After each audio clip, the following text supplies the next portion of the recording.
ከተጋባህ በኋላ አንድ ኮንክ በኋላ ሁለት አስተሳሰብ ሊኖርህ አይገባም። ሳይናገሩ ትምህርት የሆኑ ሰዎች አሉ። እውነት ግን የለበስከው ልብስ በታማኝነት እያገለገልክ ነው አሉ። የማንንም ሰው ሰዓት አልሰልክም። ምንም አይነት ነገር ይሁን ምንም ይሁን ይቅር ካልክ ሁሉም ነገር ይቀራል። ክሩን ጠቅልለ ወደ መጨረሻ ጫፍ ላይ ስትመጣ የመነሻ ጫፍ ላይ ስትመጣ በጣም ሲምፕል የሆነ ነገር አለመታለልን፣ ሰዎች እንዴት ቺት እንደሚያደርጉ፣ ህግን አለማወቅ ከተጠያቂነት እንደማያስጥል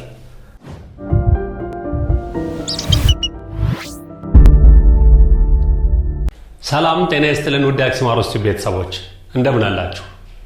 ዛሬም እንደተለመደው ከህይወት ገጾች በተሰኘው በዚህ በተወዳጅ ፕሮግራማችን አንድ እንግዳ ይዘንላችሁ ቀርበናል። እንግዳችን በፊልም ሙያ ውስጥ ለረጅም ጊዜ የቆየ ባለሙያ ነው። ዛሬ ከህይወት ገጾች በተሰኘው ፕሮግራማችን የሱን የህይወት ገጾች በተመለከተ በተለይም ከሙያው ጋር የተያያዘውን የህይወት ገጹን እየገለጽን አብረነው እንቆያለን። አብራችሁን ቆዩ።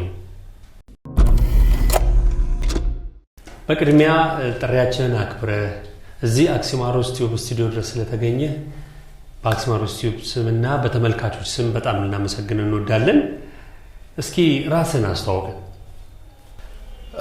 እናንተም የእናንተ እንግዳ አድርጋችሁ ስለጋበዛችሁኝ በልዑል እግዚአብሔር ስም እጅግ አድርጌ አመሰግናለሁ። ስሜ ጌታውን ታደሰ እባላለሁ። የፊልም ባለሙያና ማስታወቂያ ባለሙያ ነኝ። ባለትዳር፣ የሶስት ልጆች አባት፣ በትምህርቴ የማስተርስ ዲግሪ ያለኝ፣ የ51 ዓመት ጎልማሳ። 51 ዓመት አትመስልም። ይሆናል እንግዲህ የኛ ጀነሬሽን ትንሽ በደንብ እየበላን ስላደገ። ኦኬ ያሁን ትውልድ ማዳበሪያ ነው ያልካል ነው። በአብዛኛው ማዳበሪያ ነው ይታወቃል። በአንድ ጊዜ ብድግ ይላሉ፣ በአንዴ ይፋፋሉ፣ ወደ እርጅናም ቶሎ ይጠጋሉ። ስለዚህ የኛ ፊሊፕስ ነን ነው የኛ ጥሩ ሳይነቀር ነው። ጥሩ። በምን ትምህርት ነበረ ማስተርስ ያለህ? የሚገርም ነገር በትምህርቴ በኢትዮጵያን አድቬንስ ኮሌጅ አዳሪ ትምህርት ቤት ነው አቴንድ ያደረኩት። ቦርዲንግ ስኩል ማለት ነው። በአብዛኛው አሜሪካኖች ናቸው ያስተማሩን። ከዛ በመቀጠል እንግዲህ የውጤት ፍላክቹዌት የማድረግ ውጤት ወደ አነስተኛ ሲመጣ ወደ ዲፕሎም ትገባለህ። በዲፕሎም ከተመረኩ በኋላ ከዛ የመጀመሪያ ዲግሪን በሊደርሺፕ አመራርነት ማለት ነው በእንደዛ ተመረቀን። ሁለተኛ ማስተርሴን ደግሞ ኮሚኒቲ ዲቨሎፕመንት አደረጃጀት ማለት ነው። በዛ ተመረኩኝ። በነገራችን ላይ የመጀመሪያ ዲግሪን ስወስድ የአሁኑ ጠቅላይ ሚኒስትር ዶክተር አብይ አህመድ እሳቸው ናቸው የመረቁኝ። ግን ወደ ስልጣን አልመጡም ነበር ኦሮሚያ ላይ። እኛ ከተመረቀን ከ2 ወር ከ3 ወር በኋላ ወደ ጠቅላይ ሚኒስትርነቱ መጥተዋል። የክብር እንግዳችን እነሱ ነበሩ። አዎ። ወደ ትወናው ሙያ ወይም ወደ ትወናው ዓለም እንዴት ገባ? እንግዲህ የጥሪ ጉዳይ ነው ልበልህ። ትወና ከታች ይጀምራል። በዛ በአዳሪ ትምህርት ቤት ውስጥ በጣም ብዙ ተውኔቶች እንሰራ ነበር፣ ድራማ እንሰራ ነበር ለተማሪዎች ማለት ነው፣ ለመምህራን እና ፌርዌል የመጨረሻው ላይ ደግሞ እንደዚህ የመለያያ ወላጆች እንደዚህ ምናምን ሲመጡ ያው ከወላጅ ጋር የምትገናኘው ዋንስ ነው በአመት አንዴ ስለሆነ እዛ ጋር ሲመጡ የሆነ ነገር ታሳያለህ፣ ትሰራለህ። እዛ ተጀመረ ማለት ነው። ከዛ ቀጠልና በ96 እና 97 መጀመሪያ አካባቢ የመጀመሪያ ፊልም ሰራሁኝ። ከዛ ቀጠለና እንግዲህ አሁን እዚህ ጋር አለን ማለት ነው። ምን ነበር የመጀመሪያ ፊልም ርዕሱ? አብዱል አዚዝ መሐመድ ፊልም ነው። የአዚዝ መሐመድ የነዳፋ ምናምን የሰራው ልጅ የሱ ፊልም ነው። ማንነት በሚል ነው። ሸራተን ነበር የተመረቀው። እዛ ላይ ሻለቃ ነበርኩኝ።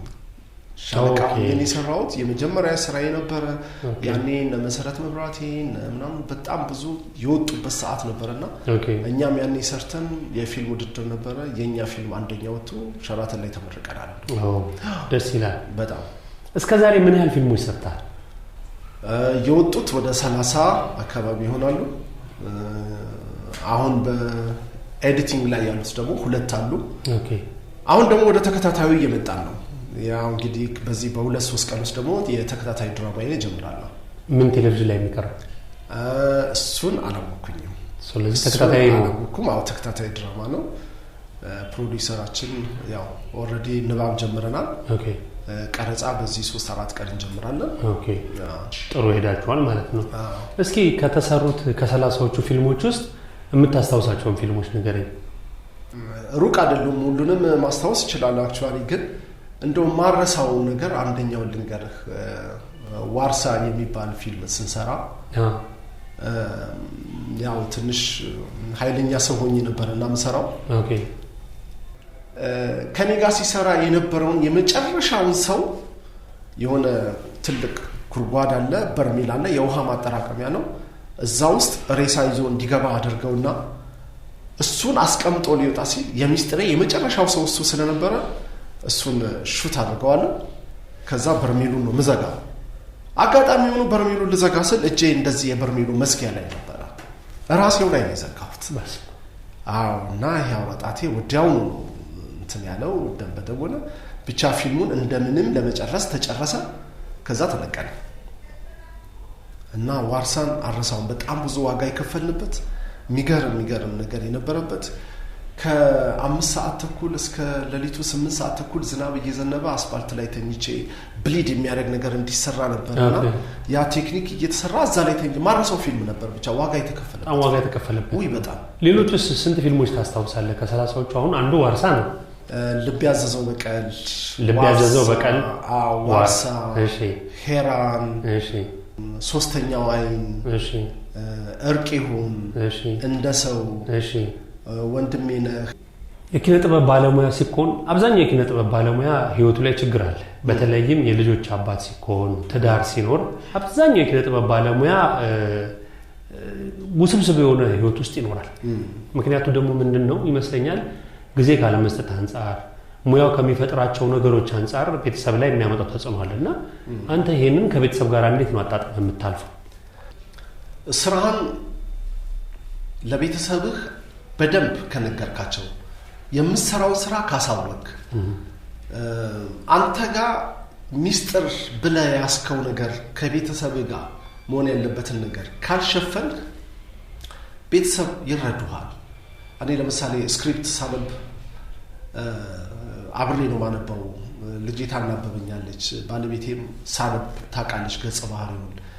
ከምሰራባቸው የማደርገውን ነገር አክቲንግ እዛ አሳያቸዋለሁ። ልክ ደግሞ የመጀመሪያ የሚመረቅ ላይ ሁሉ ጊዜ የኔ እንግዶች ቤተሰቦቼ ናቸው። ባለቤቴ፣ ልጆቼ ሁሌ የኔ ክብር እንግዶቼ ናቸው። ሁሌ ከኔ ጋር ነው የሚቀመጡትና ፊልሙን እኔ ሳይ እኩል ነው የምናየው። ስለዚህ እንደውም እዚህ ጋር እንዲህ ብታረግ እንዲህ ቢሆን ኖሮ ይሉኛል እንጂ በኋላ ላይ እንትን የለም። እና አንዳንድ ጊዜ ቀረጻ ላይ ሲኖር የሚገርም ለሊት የምቀረጽበት ጊዜ አለኝ። ይዣቸው ነው ሄደው እና ይዣቸው ሄዳለሁ። ምን ሰራውን ስራ አሳያቸዋለሁ። መኪና ውስጥ ነው ያዩታል በደንብ ቻሌንጁን። በቃ ምን ያህል ዋጋ ከፍዬ እነሱ ጋር እንደምመጣ 7 ሰዓት 8 ሰዓት ላይ ቤት ስገባ የትም ቦታ አምሽቼ እንዳልሆነና በጣም ደክሞኝ እንደምመጣ ያውቃሉ። ለሌላም ጊዜ እንደዚህ ላሞች ነው ማለት ነው ጀስ መልካም እድል ይቅጠር ነው ከመባል ውጭ ማለት ነው። እኔ ጀስ እድለኛ ነኝ ይመስለኛል። እንደዚህ ብዙ ነገር ከቤተሰብ ገጥሞኝ አያውቅም። ይረዱኛል ብዬ አስባለሁ። እኔ እንደው የሚገርም ነገር በብዙ ቦታ ላይ እንደዚህ የትዳር መፍረስ መነሻዋን ክሩን ጠቅልለ ወደ መጨረሻ ጫፍ ላይ ስትመጣ የመነሻ ጫፍ ላይ ስትመጣ በጣም ሲምፕል የሆነ ነገር፣ ቀላል የሆነ ነገር፣ ሊፈታ የሚችል ነገር ግን አምባገነን መሆን፣ ማናለብኝነት፣ መተሳሰብ፣ ወደድክም ጠላም አንዴ ከተጋባህ በኋላ አንድ ከሆንክ በኋላ ሁለት አስተሳሰብ ሊኖርህ አይገባም። በትዳር ላይ፣ በልጆች ላይ፣ በህይወት ላይ፣ በኑሮ ላይ በቃ መወሰን የምትወስንበትን ብዙ ነገር አለ። እኔ ሳገባ የኔነት የራሴ የሆነ ብዙ ስሜቶች አሉኝ። የኔነት የሆነ አመለካከቶች አሉኝ። እሷም እኔን ስታገባኝ የራሷ አመለካከትና የራሷ የሆነ የቤተሰብ ይዛው የመጣችው እኔም ከቤተሰብ ይዤ የመጣሁት እዚህ ጋር እነዚህ ሁለቱን ነገሮች ወደ አንድ ነገር የምንመጣው። ስለዚህ ወደ አንድ ነገር ስትመጣ አንድ ሻማ እሷ አንተ አንድ ሻማ ይዘህ ምሳሌ ነው እዚህ ጋር ወደ አንድ ሻማ ስታበራ ወደ ትዳር ነው።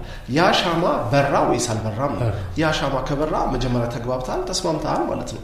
ከዛ በኋላ ለምንድነው ወደ ውጭ ልታይ የቻልከው? ለምንድነው ጆሮህን ለሷ ልትሰጥ ያልቻልከው? ለምንድነው ልትታጋስ መስዋዕት መታገስ ያቃተክ? ለምንድነው እሷ አንተን መታገስ ያቃታት? ያልተውከው ይቅር ያላልከው ነገር አለ ማለት ነው። እዚህ ውስጥ ምን አለ? ዋናው ትልቁ ነገር ይቅር ባይነት።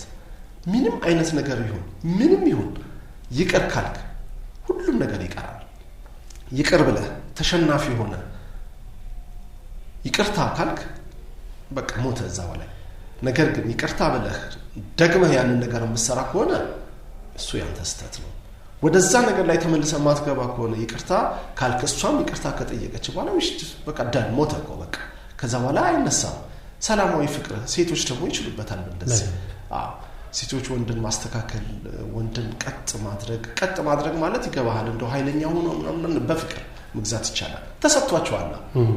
ለነሱ የተሰጣቸው ትልቅ ጉዳይ ስለሆነ እንደው የቤተሰብ ጫና ከሌለ አንዳንድ ነገር ከሌለ እንደው ዝም ተብሎ ትልቅ የተመሰረተን ተቋም በትዳር ላይ ማፍረስ እኔ አምሶሪ በእንደዛ አይነት በተለይ ደግሞ ገባቸው የምንላቸው ሰዎች አሁን አንዳንድ ሚዲያ ላይ ወጥተው ተፋተናል፣ እንደዚህ ሆናል ግን ፍቅር አለ እህትማማቾች ይዘን ያለቀበል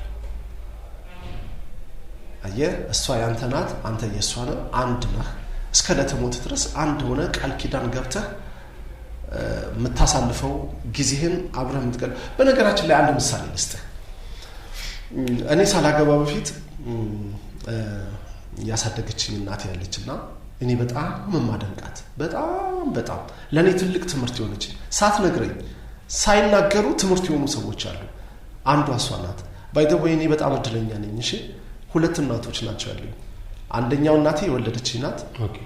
ሁለተኛዋ ግን አሁን ላለበት ማንነት ያሳደገችኝ አበባ ትባላለች። በጣም የምወዳት ወላጅ እናቴ ተጭነች ትባላለች። እና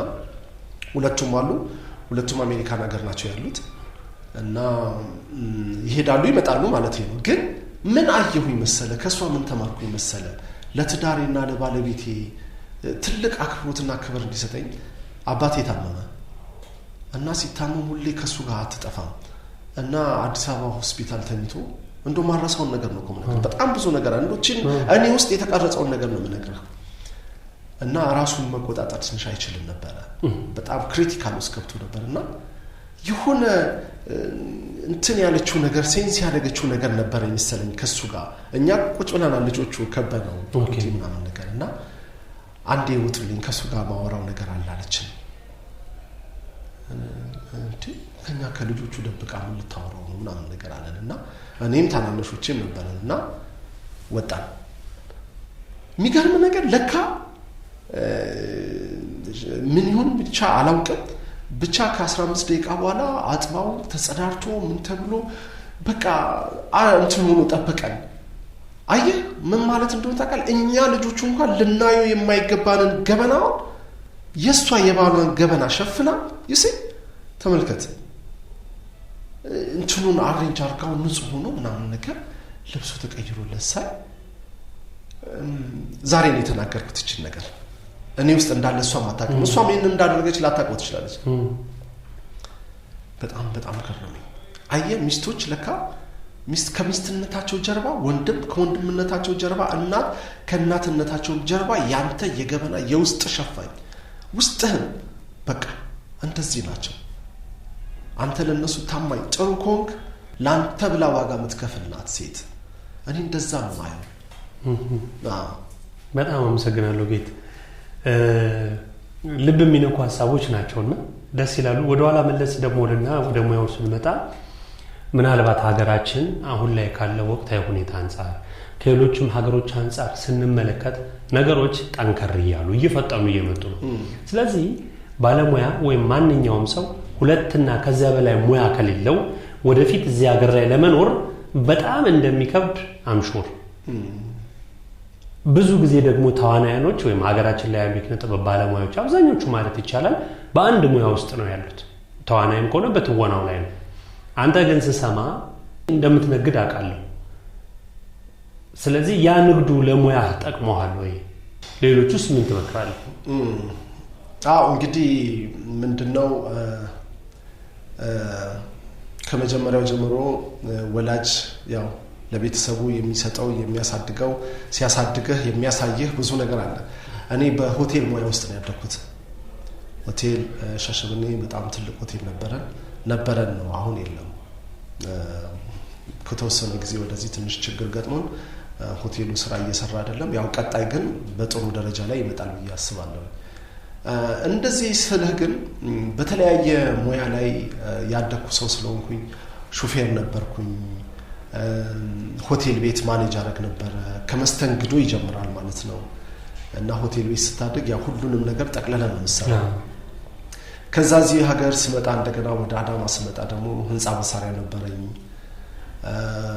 ስፔር የተወሰነ ሞክር ያለው የወንዶቹ የወሳሉንም ነበረን ከባለቤቴ ጋር። በነገራችን ላይ ስለ ባለቤቴ ሳወራ እጅግ በጣም መልካም ከሚባሉ ሴቶች ውስጥ አንዷ ልበ ሙሉ ሴት፣ እውነት ለመናገር ያህል በጣም ማደንቃት፣ በጣም መወዳት።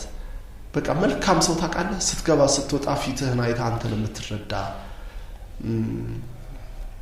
በጎደለበት ቦታ ላይ ጭንቅ የሌለባት ልታገዝ መሞከር እንጂ የጎደለህን ልታሳይህ ማትሞክር ሰው ነችና ሲያምህ የሚያማት ስትጎዳ የምትጎዳ በቃ እንደዚህ አይነት ሰው ናት። ኤኒዌይ እና ስራዬን ስሰራ አሁን ያለው ነገር ይታወቃል። የንግድ እንቅስቃሴው ትንሽ ኮላፕስ አድርጓል። የተለያየ ነገር ተበለሻሽቷል እና አሁን አልፎ እንግዲህ መኪና እየገዛው እሸጣለሁ።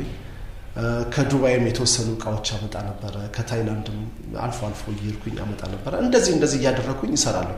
እንዳልከው ግን በአርቱ ዙሪያ ላይ እሱ ላይ ጥገኛ ሆነህ ሙሉ በሙሉ አርቱን ተማምነህ ከሰራ መጨረሻ በእርዳታ መቀበል ነው። ኢትዮጵያ ውስጥ ይሄ ነው። ምክንያቱም መንግስት ያላየው አቅጣጫ ያላየው ነገር ቢኖር ፊልም ኢንዱስትሪ ነው።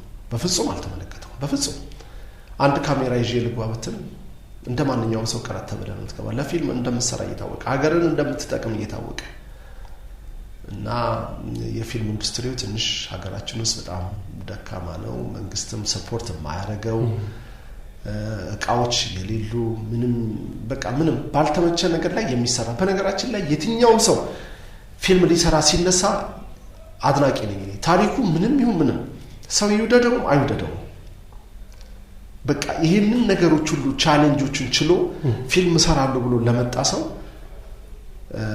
አድናቆቴ ከፍ ያለ ነው እና በእንደዚህ ውስጥ ስላለፍን ኢትዮጵያ ውስጥ ለመኖር የግዴታ ከአንድም ከሁለትም ከሶስትም የቻልከውን አይነት ስራ እየሰራ ማለፉ ግድ ይላል እና ህይወትህን ለማቆየት ቤተሰብህን ለማቆየት እንግዲህ ደፋ ቀና እያልክ ካልሆነ በስተቀር በአንድ ነገር ጥገኛውና የትኛው ክፍያ ነው? የትኛው ክፍያው እኮ ያናል ይታወቃል። የተወሰኑ ሰዎች ነጥረው ከመውጣት ውጭ ካንተ ጋር እስከዛሬ ከሰራቸው ፊልሞች ውስጥ ካንተ ጋር የተዋሃደ የወደድከው ገጸ ባህሪ አለ?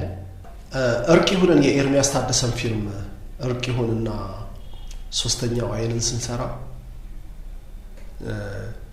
በቃ እርቅ ይሁን በጣም አሪፍ ፊልም፣ በጣም ቆንጆ። እኔ ሆኜ ስክሪፕቱን በቃ ሙሉ በሙሉ ሳላነበው የሰራሁት ፊልም ነው ማለት ነው። እርቅ ይሁን ሆቴል ቤት ማናጀር የቤቱ ባለቤት ሆኖ ሲሰራ ያደኩበት ሆቴል ያደኩበት ስራ ሙያ ሆኖ በቃ ስክሪፕቱ ነው መጣ፣ ፊልሙ ነው መጣ። ስለዚህ ያንን ነው የተወኩት። በቃ እሱ እኔ ነኝ፣ ራሴ ነኝ፣ በቃ እኔ ነኝ። በተረፈ ግን ብዙ ጊዜ የወታደር ወይም የፖሊስ ገጸ ባህሪ ይሰጡኛል ይመስለኛል። መላጣነቴ የጠቀመኝ መሰለኝ መላጣ መሆኔ። ሁለተኛ ነገር ደግሞ ትንሽ ኮሜዲ ፓርት ቢሰጠኝ እወጣለሁ ብዬ ነው ያላስብም። የተሰጠኝም የለም። ምክንያቱም በተፈጥሮ የአዛኝ ነኝ። አንዳንድ ጊዜ ደግሞ መቆጣት ምችል ይመስለኛል። ቁጡ የሆነ ወይም ደግሞ በቃ ኃይለኛ ሰው እንደዛ አይነት ነገር ይሰጡኛል። ምንም እሰራዋለሁ፣ እወጣዋለሁ። ቀልደ ስራ ብትለኝ ግን የኔ እንትን አይደለም፣ ምችል አልመሰለኝም። ግን ያን ትምህርት ቤት እያለን ግን ስንሰራ ግን ይሳቁ በምን እንደሳቁ አላውቅም። ባለመቻሌ ብቻ ይስቁልኝ ነበር መድረክ ላይ እና እንደዛ ነው። እና ማረሳቸው እነዚህ ገጸ ባህሪዎች ሁሉ ጊዜ ለኔ ቢሰጡኝ ያንን አይቶ ይመስለኛል። ከተመልካቾች ምን አይነት ምላሽ አግኝተሃል? የሚገርም ነገር አንድ ገጠመኝ ልንገርህ። እዛ ብሔራዊ ቲያትር ነበር የሚመረቀው ፊልሙ እና የምጫወተው ገጸ ባህሪ ምን ነበረ መሰለህ? ያሳደገችውን እናት የሚገድል ገጸ ባህሪ ነበር። ያንን የሚያደርገው ደግሞ ምን ነበረ? በጣም ረጅም ዓመት አሜሪካን ሀገር ኖሮ ገንዘብ ይዞ መጥቶ ያሳደገችው እናት ልጅ አለች። እሷ አንድ ልጅ ነው ያለቻትና እኔ ደግሞ ባሳደገችኝ ሴትዮ ቦታ ላይ በጣም ትልቅ ነገር ኢንቨስት አድርጌያለሁ። የፊልሙ ሐሳብ ማለት ነው ኢንቨስት ተደርጎ ያንን ነገር በስሜ አድርግልኝ ብላት እምቢ አለችኝ። ልጅቷ ደግሞ ከሆነ ድሩዬ ጋር ፍቅር ምናምን ነገር ጀምራለች እና ተይብላት በፍጹም ሊሆን አልቻለም። እና እኔ ደግሞ ተመልሼ ልሄድ ነው። ቀጥተኛ ምንም አማራጭ የሌለበት ደግሞ የንብረቱ ወራሽ ደግሞ ልጅቷ ናት። ልጅቷ ደግሞ ወረሰች ማለት ደግሞ ያ የሚያገባት ልጅ ደግሞ ሰርጉን ሊያፈጥነው ነው። እሱ ደግሞ ይሄ ነገር ስለታወቀ እንዳትፈርሚ ምናምን ተብሏል።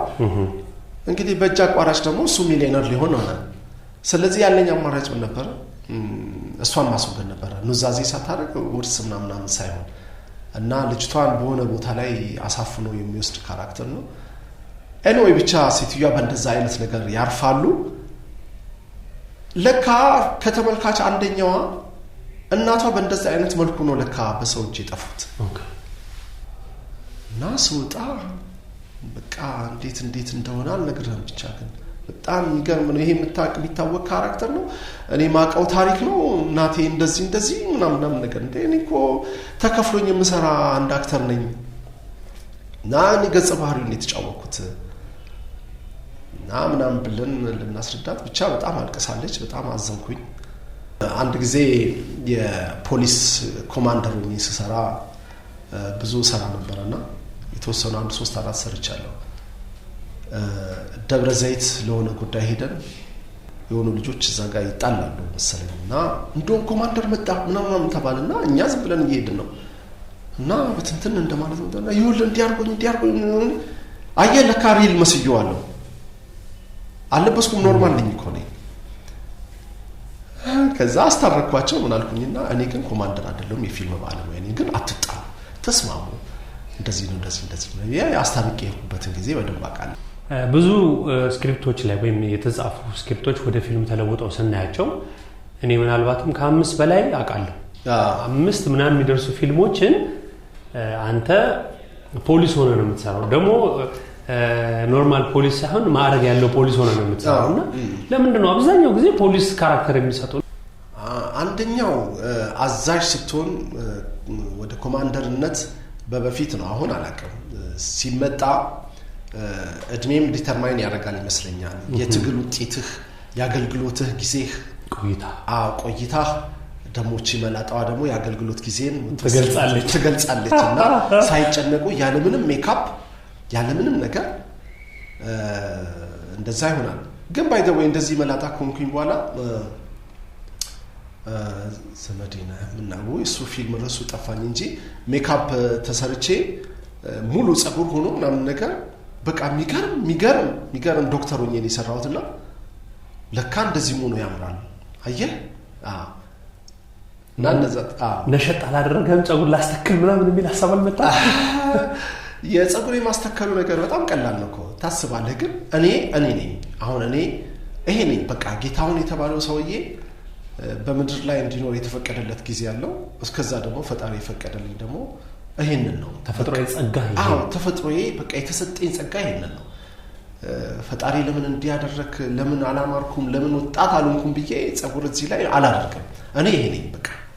ሌሎቹም መንካቴ ግን አይደለም። ሰዎች ለውበታቸው ለምናቸው ለፕሮግራም ያደርጉ ይችላሉ ለራሳቸው። እኔ ግን እኔ ይሄ ነኝ። በጣም ነው የማመሰግነው። ብዙዎች እንደዚህ አይሉም እና ይሄን በመስማቴ ራሱ እኔ ደስታ ይሰማኛል።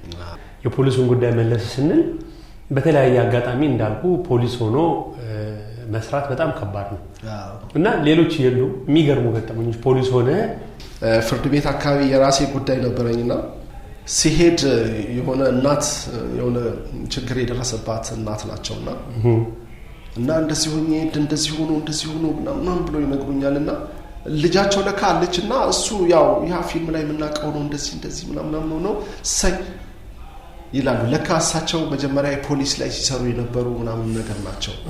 እውነት ግን የለበስከው ልብስ በታማኝነት እያገለገልክ ነው አሉ። እውነት እንደቃልህ እንደምትናገረው ፖሊስን ገልጸዋል አሉ። በፊልሜ በሰራሁት ላይ ሀገሬን ወይም ህዝቤን በትክክል ለማገልገል እንደዛ ሆኜ ሰርቻለሁ። እኔ ግን ፖሊስ አይደለሁም። ገጸ ባህሪውን ግን ወስጄ ሰርቻለሁ ያሉት ነገር ግን ቀላል እንዳይመስልህ።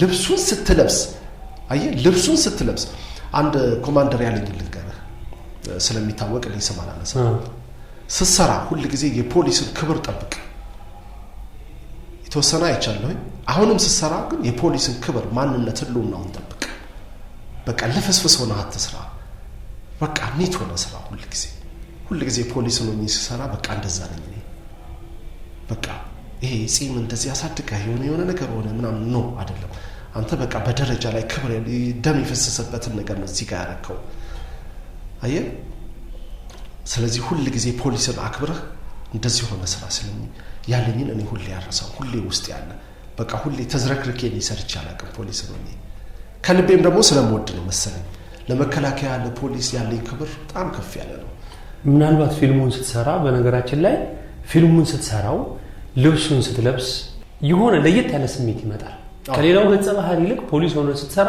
ውስጥ የሚገባ ስሜት አለ ያ ነገር አይፈታተንህም ምን አለ መሰለክ አሁን ሁለት ገጸ ባህሪ ተሰራ አለ አንደኛው ለፍቅሬ ስል ስንሰራ የኤርሚያስ ታደሰ ፊልም ስንሰራ የሆነ ወንጀለኛን ሲሪየስ ሆኜ ፖሊሶች ጋር አንዳንድ ችግር ነበርና እና ሀና መርጻድቅ ነው የሚሰሩትን የነሱ አለቃ ሆኜ ነበር የምሰራው ለፈስፈስ ሲሉብኝ የምወስደው እርምጃ ሲሪየስ የሆነበት ፓርት አለ አሁን ደግሞ በቅርብ የሚለቀቅ ደግሞ አለ አሁንም እንደገና በተለየ ልብስ ኮማንደር ሆኜ ነው የምሰራው እሱ ፊልም ላይ ደግሞ በጣም በሳል የሆነ በቃ የሰዎችን አይምሮ በማየትና በእንትን በምን የሚጠበቅ ግን ሰዎች እንዳይርቁት ሚስጥርን በፍቃደኝነት እንዲያወጡ ብልህ የሆነ ኮማንደር አሁን እዛ ላይ ነው የምሰራው አሁን እዛ ያኛው ማንነቴን እዚህ ጋር ትቼ እዚህ ጋር ደግሞ የምመጣ በቃ ብልህ ሆነ ሰዎችን በቃ በትህትና ተነስቶ ቁጭ ብሎ ምናምን ብሎ የሚያወራ ምን የሚል ኮማንደር ትህትና የተሞላበት ስራ የነሱ እንግዲህ ስራቸው ያስገድዳቸዋል ኃይለኛ የሚሆኑበት ቦታ ላይ አለ ኃይለኛ ማይሆኑበት ፍቅር ሰተው የሚያልፉበትን ቦታ ላይ አለ ኃይለኛ ወንጀለኛን ሰው እኮ በፍቅር ትይዘዋለህ ኃይለኛ አግሬሲቭ የሆነ ነገር ደግሞ በኃይለኝነት ደግሞ ኃይለኛ ነኝ ሲል ደግሞ አንተ ደግሞ የለበስከው ልብስ ደግሞ ክብር ነው ሀገርን የተሸከምከው ያን ጊዜ ደግሞ እነሱ ኃይለኛ ይሆኑባል ስለዚህ እንትኑ ነው ልክ ነህ ቅድም የጠየቀው ጥያቄ ልብሱ ራሱ የተወሰነ 20-30% ልብሱ ራሱ አለው የሆነ ነገር ይሰጣል እኔ እኮ አንዳንድ ጊዜ ሰዎች ሲጣሉ ሰው ልብስህን እኮ አክብሬ ነው ይላል አየህ ክብር አለው ማለት ነው ዝም ብለህ እንዲህ መንገደኛ ዝም ብሎ አንዳንድ ጊዜ እኔ ይሄንን የሚሰሙ ፖሊሶች ይቅርታ አድርጉልኝ አንዳንድ ጊዜ አንዳንድ ፖሊሶች ተዝረክርከው ሳይ እንዴት እንደምናደድ ፖሊስ በቃ ልብስ ክብር አለው መከላከያ ክብር አለው በቃ ተሟልተህ ነው መውጣት ያለበት ተሟልተህ በቃ እንደዛ ሲሆን ደስ ይለኛል ቢሆን ደግሞ ደስ ይለኛል አንተ ለጊዜ ያለህ አመለካከት በጣም ቆንጆ ነው ቀጠሮ አክባሪ ነው ጎበዝ ነው ይባላል ከብዙ ባለሙያዎች ሰማለሁ እና ያንን የጊዜ የሰዓት ማክበር ለቀጠሮ የምትሰጠው ቦታ ከየት አመጣው እንዴት ወደድከው ያንተ ልምድ እንዴት ነው ሌሎችስ እንዳንተ እንዲሆኑ ምን ትመክራለህ ጥሩ ጥያቄ ነው አሁን እንግዲህ የቀጠሮ የማክበር የሰዓት የማክበር ጓደኞቼ ሁሉ በደንብ ያውቃሉ ቤተሰቤን በደንብ ያውቃሉ ወደ ኋላ ይጀምራል አድቬንስ ኮሌጅ እዛ ሁሉ ነገር ሰዓት ነው ሁሉ ነገር ደቂቃ ነው ሁሉ ነገር የተወሰነች ደቂቃ ካሳለፍክ ቁርስ ላትበላ ትችላለህ የተወሰነ ደቂቃ ካሳለፍክ ምሳ ሜል ይዘጋል በቃ ራትህንም ላትበላ ጾምን ልታደርጉ ትችላለህ በጊዜ ትገባለህ በጊዜ ትወጣለህ ከዛ በጊዜ ክላስ ትገባለህ በጊዜ ወደ ጥናት ከጊዜ ወደ እዛ ስራ አለን ወጊዜ ወደ ስራ እንደዚህ ነው በሰዓት የተከፋፈለ ስለሆነ እነሱ ላይ ደግሞ ቀጠሮ ላይ ደግሞ በፍጹም ሌባ እንዳትሆኑ ብለው ነው ያሳደጉን እዚህ ስመጣ ያው ከማህበረሰቡ ጋር ብዙ ያው ትነጋገራለህ ትጋጫለህ አንድም ጊዜ ያንድም ሰው ቀጠሮ በዚህ የሆነ ዘመኔ ሌቶኛ አላቀ አሳልፍ ያላቀ አርፍጃ አላውቅ የቀጠርከኝ ቦታ በሰዓት ይመጣለሁ የቀጠርከኝ ቦታ በጊዜ እገኛለሁ በተለይ በፊልም ስራ ስንሰራ እኔ አስቀድሜ ከስክሪፕቱ ከኋላ መናገረው እኔ ቀረጻ ሲኖረኝ ሰዓቴን በትክክል ጠብቁልኝ እኔ በሰዓት አልሰርቅም በሰዓት ይመጣለሁ ስራዬን ሰርቼ ወደ ሌላ ቦታ ነው የምሄደው ብዬ ነው የምናገረው ያውቃሉ የተወሰኑት በፍጹም ሰዓት አልሰርቅም ከዛ በኋላ ግን የኔን ሰዓት ወስደውብኝ ግን እዛ ዝም ብዬ ባዘር ማለት ከሆነ ግን በቃ እየደበረኝ ነው ማለት ነው ቀጠሮም ስቀጥር እንደዚህ ነው ከማንም ሰው ጋር ቀጠረኝ የትም ቀጠረኝ ማልችል ከሆነ ከ30 ደቂቃ በፊት በደውዬ እነግራለሁ እንደዚህ ነገር ገጥሞኛል መምጣት አልቻልኩኝም አምሶሪ የተወሰነ ሰዓት ጨምራልኝ ማትችል ከሆነ ምናምን እላለሁ። የፈለክበት ቦታ ቅጠረኝ። መመጣ ከሆነ ግን በቃ እመጣለሁ። እኔ ፓንክቹዋል ሰዓቴ ላይ ከች ነው የምለው። እኔ በፍጹም ሰዓት አልሰርቅም። አንድ ጓደኛ ያለ ደረጀ የሚባል እና 3 ሰዓት ላይ ተቀጣጥረን 3 ሰዓት የተቀጣጠርንበት ቦታ ላይ ይገኛለሁ። እሱ ላይ መቸው ይችላል። በጣም የዋህ ነው። ሰዎች መንገድ ላይ ይይዙታል። የሆነ ነገር ሲያወራ ሰዓቱ እየሄደበት ይሄዳል። አንተን ካገኘ በቃ ከያንተ ጉዳይ ጋር ያለውን ጨርሶ ነው መሄድ የሚፈልገው እና ሲጨርስ ወይ ሲመሳል ሊሆን ይችላል 7 ሰዓትም ሊሆን ይችላል ብቻ አይታወቅም። እና 7 ሰዓት ላይ ግን ይመጣል እና ይመጣና የቀጠርከኝ ቦታ ጋር መጥቻለሁ ግን አልቀረሁኝም፣ አሁን የት ልምጣልህ ይለኛል። በተቃራኒ ነው ጠቅላላ እና በቃ ምንም አይመስለውም። በቃ አልቀረሁም አይደል ይላል። እና አንዴ አዲስ አበባ እንሄዳለን ተባብለን ተቀጣጥረናል። እየጠበቅኩት ነው። ቀረብኝ። ብደውል እየመጣሁ ነው፣ ብደውል እየመጣሁ ነው ይለኛል። በቃ እሱ ይምጣ አልኩኝና እኔ የራሴን መኪና አስነስቼ ሄድኩኝ ወደ አዲስ አበባ። ላታምን ትችላለህ። አዲስ አበባ ገብቼ የሆነ ጉዳይ እየፈጸምኩ እያለ ደወለ። መጥቻለሁ የቱ ጋር ነህ አለኝ። የሚገርም ነው። አንወይ እኔ ሰዓት ላይ ሰዓት አልሰርቅም። የማንንም ሰው ሰዓት አልሰርቅም። በሰዓት ይገኛለሁ። የትም ጥሪ ይኖረኝ፣ የትም ጥሪ ቢኖረኝ እኔ በሰዓቱ እገኛለሁ። በቃ 7 ሰዓት ጥሪ ከሆነ እኔ 7 ሰዓት እዛ ቤታ ላይ ነኝ። አዳራሽም ይሁን ድንኳንም ይሁን ምንም ይሁን እኔ ብቻ እዛ ቦታ ላይ ነኝ እገኛለሁ። ከዛ ከሰዎቹ ጋር እነሱ ፕሮግራማቸው ሌትም ይሁን ምንም ብቻ ነው ተገኝቻለሁ። በቃ እኔ እንደዚህ ነው። በጣም ደስ ይላል። እኔ ምናልባት እንደውም ይሄ ሰውዬ የጃንሆይን ሐውልት አይቶት ይሆን እላለሁ። ስላሴ ካቴድራል ስላሴ ውስጥ አይተው ከሆነ የጃንሆይ ሐውልት አለና አይ ቲንክ ጊዜ ወርቅ ነው፣ ጊዜ ወርቅ ነው፣ ሳይሰራባችሁ ስሩበት እንደዚህ አይነት ነገር ይመስለኛልና በጣም ከምወደው አባባል ውስጥ ጃንሆይን በጣም ወዳቸዋለሁ። ንግግሮቻቸውን፣ አስተማሪ ሀሳቦቻቸው ደስ ይሉኛልና አይ ቲንክ አንተም ለጊዜ ያለህ አመለካከት ሳይሰራብህ ጊዜ አንተ ለመስራት የምታደርገው ነገር ነው ብዬ አስባለሁ። ምንድነው መሰለህ አንተ በቃ ተቀጣጠረን እኮ አንድ ነገር ልንሰራ ነው ምንም ይሁን ብቻ ተቀጣጠረን እና እዛ ቦታ ላይ ለምንድነው በእኔ ምክንያት ጊዜህን አጥፍተህ ቁጭ ብለህ የምትጠብቀኝ? ለምንድነው ጊዜህን የምሰርቅብህ? በነገራችን ላይ ጃንሆይ ስትል እኔ ሻሸመኔ ልጅ ነኝ። ኦኬ። እና ሻሸመኔ ጃንሆይና ቦምባርሌ ላይ ያለው ክብር እንደዚህ እንደምልህ አይደለም። በየዓመቱ ልደት ይከበራል። ራስታዎች ጋር በቃ ያደግነው ከዛ ማህበረሰብ ጋር ነው። ሻሸመኔ ስትሄድ የቦምባርሌ የጃንሆይ ፎቶ የሌለበት ቦታ ላይ አለ ብዬ ነው ያለው። ትልቅ ክብርም አላቸው። ትልቅ በቃ ትልቅ ቦታ ኢትዮጵያ ውስጥ ካለ ቦታ ላይ ይልቅ ሻሸመኔ ላይ ያለው ነገር በጣም ትልቅ ሪስፔክት አላቸው። ባይተወይ ሻሸመኔ ልጆች በቃ ፍቅር የሆነ ሀገር ታውቃለህ። ሀገሬ ስለሆነ አይደለም። ማንም ሰው ሲሄድ ሻሸመኔ የመጀመሪያው ቀን ምናምን ድንገት የሆነ ፊልያ ስለማያውቀው እንትን ሊል ይችላል። ሁለተኛና ሶስተኛ ቀን ካደረ በኋላ ከዛ በኋላ ና ነች ስትለው ቆይ ትንሽ ልቆይ ነው የሚለው። የሚመች ሀገር ለሁሉ ነገር በቃ የሚመች ሀገር ታውቃለህ። ለኑሮ የሚመች ገንዘብ ለማግኘት የሚመች የተመቸ ወጣቱ ለስራ ቢል የሚመች ትልቅ ሰዎች ልኖር ብለ ተከባብሮ ለመኖር የሚመች በቃ ምርጥ ሀገር ታውቃለህ። የሚገርም ነገር ነው። በዛ ላይ ደግሞ በጣም ብዙ ሀገራትን ታዋስናለች። አሁን ደግሞ በጣም አደጉ ከሚባሉት ኢትዮጵያ ውስጥ ሀገሮች ደግሞ ሻሸመኔ አሁን በሚገርም ሁኔታ እንደ አዳማ እንደ አዲስ አበባ ሻሸመኔ የሚገርም ሀገር የሚገርም ለውጥ ምክንያቱም የራሷ ያደገ የራሷ ከንቲባ ስላላት እና የሚገርም ለውጥ ነው ያለችው። የፊልም ሙያ ውስጥ ያለ ወይም በሌላ ሙያ ውስጥ ያሉ ተዋናያኖች እንዲበረቱ የሚያደርጋቸው ነገር ምንድን ነው? አንደኛ መንግስት፣ የመጀመሪያው መንግስት ሚዲያውን መስጠት። ሚዲያ ሰጥቷል አክቹአሊ፣ ግን የሚዲያን የሚመለከት በጣም ብዙ ካሜራዎች፣ ላይቶች፣ ፊልተሮች በጣም ብዙ ነገሮች ያስፈልጋሉ። ያንን ነገር ለባለሙያዎች ከቀረጥ ነፃ አድርጎ ማስገባት፣ ያ ነገር ባለሙያውን ያበረታታል። በጣም ብዙ ወጣት አለና እኛ እኮ ኢትዮጵያ የታደለችው እኮ አንዱ እኮ በወጣት የተገነባች ሀገር ስለሆነች እኮ ነው። ለዚህ ነው እኮ መንግስት በየጊዜው የሚያወጣውን ፖሊሲ ወጣት ላይ የሚሰራው እኮ። ሌሎች በጣም ብዙ ኤሮፖች ምናምን እኮ በሽማግሌ የተሞላ ነው በአብዛኛው፣ ወጣት የላቸውም። የእኛ ጀነሬሽን ደግሞ እንዳለ ወጣት ነው የሚሰራ፣ በቃ የሚሰማ አድርግ የተባለውን የሚያደርግ ለሁሉ ነገር ቅርብ የሆነ ወጣት። ስለዚህ ያንን ወደዚህ ማምጣት ወደ ኢንዱስትሪ ሰፊ ነው።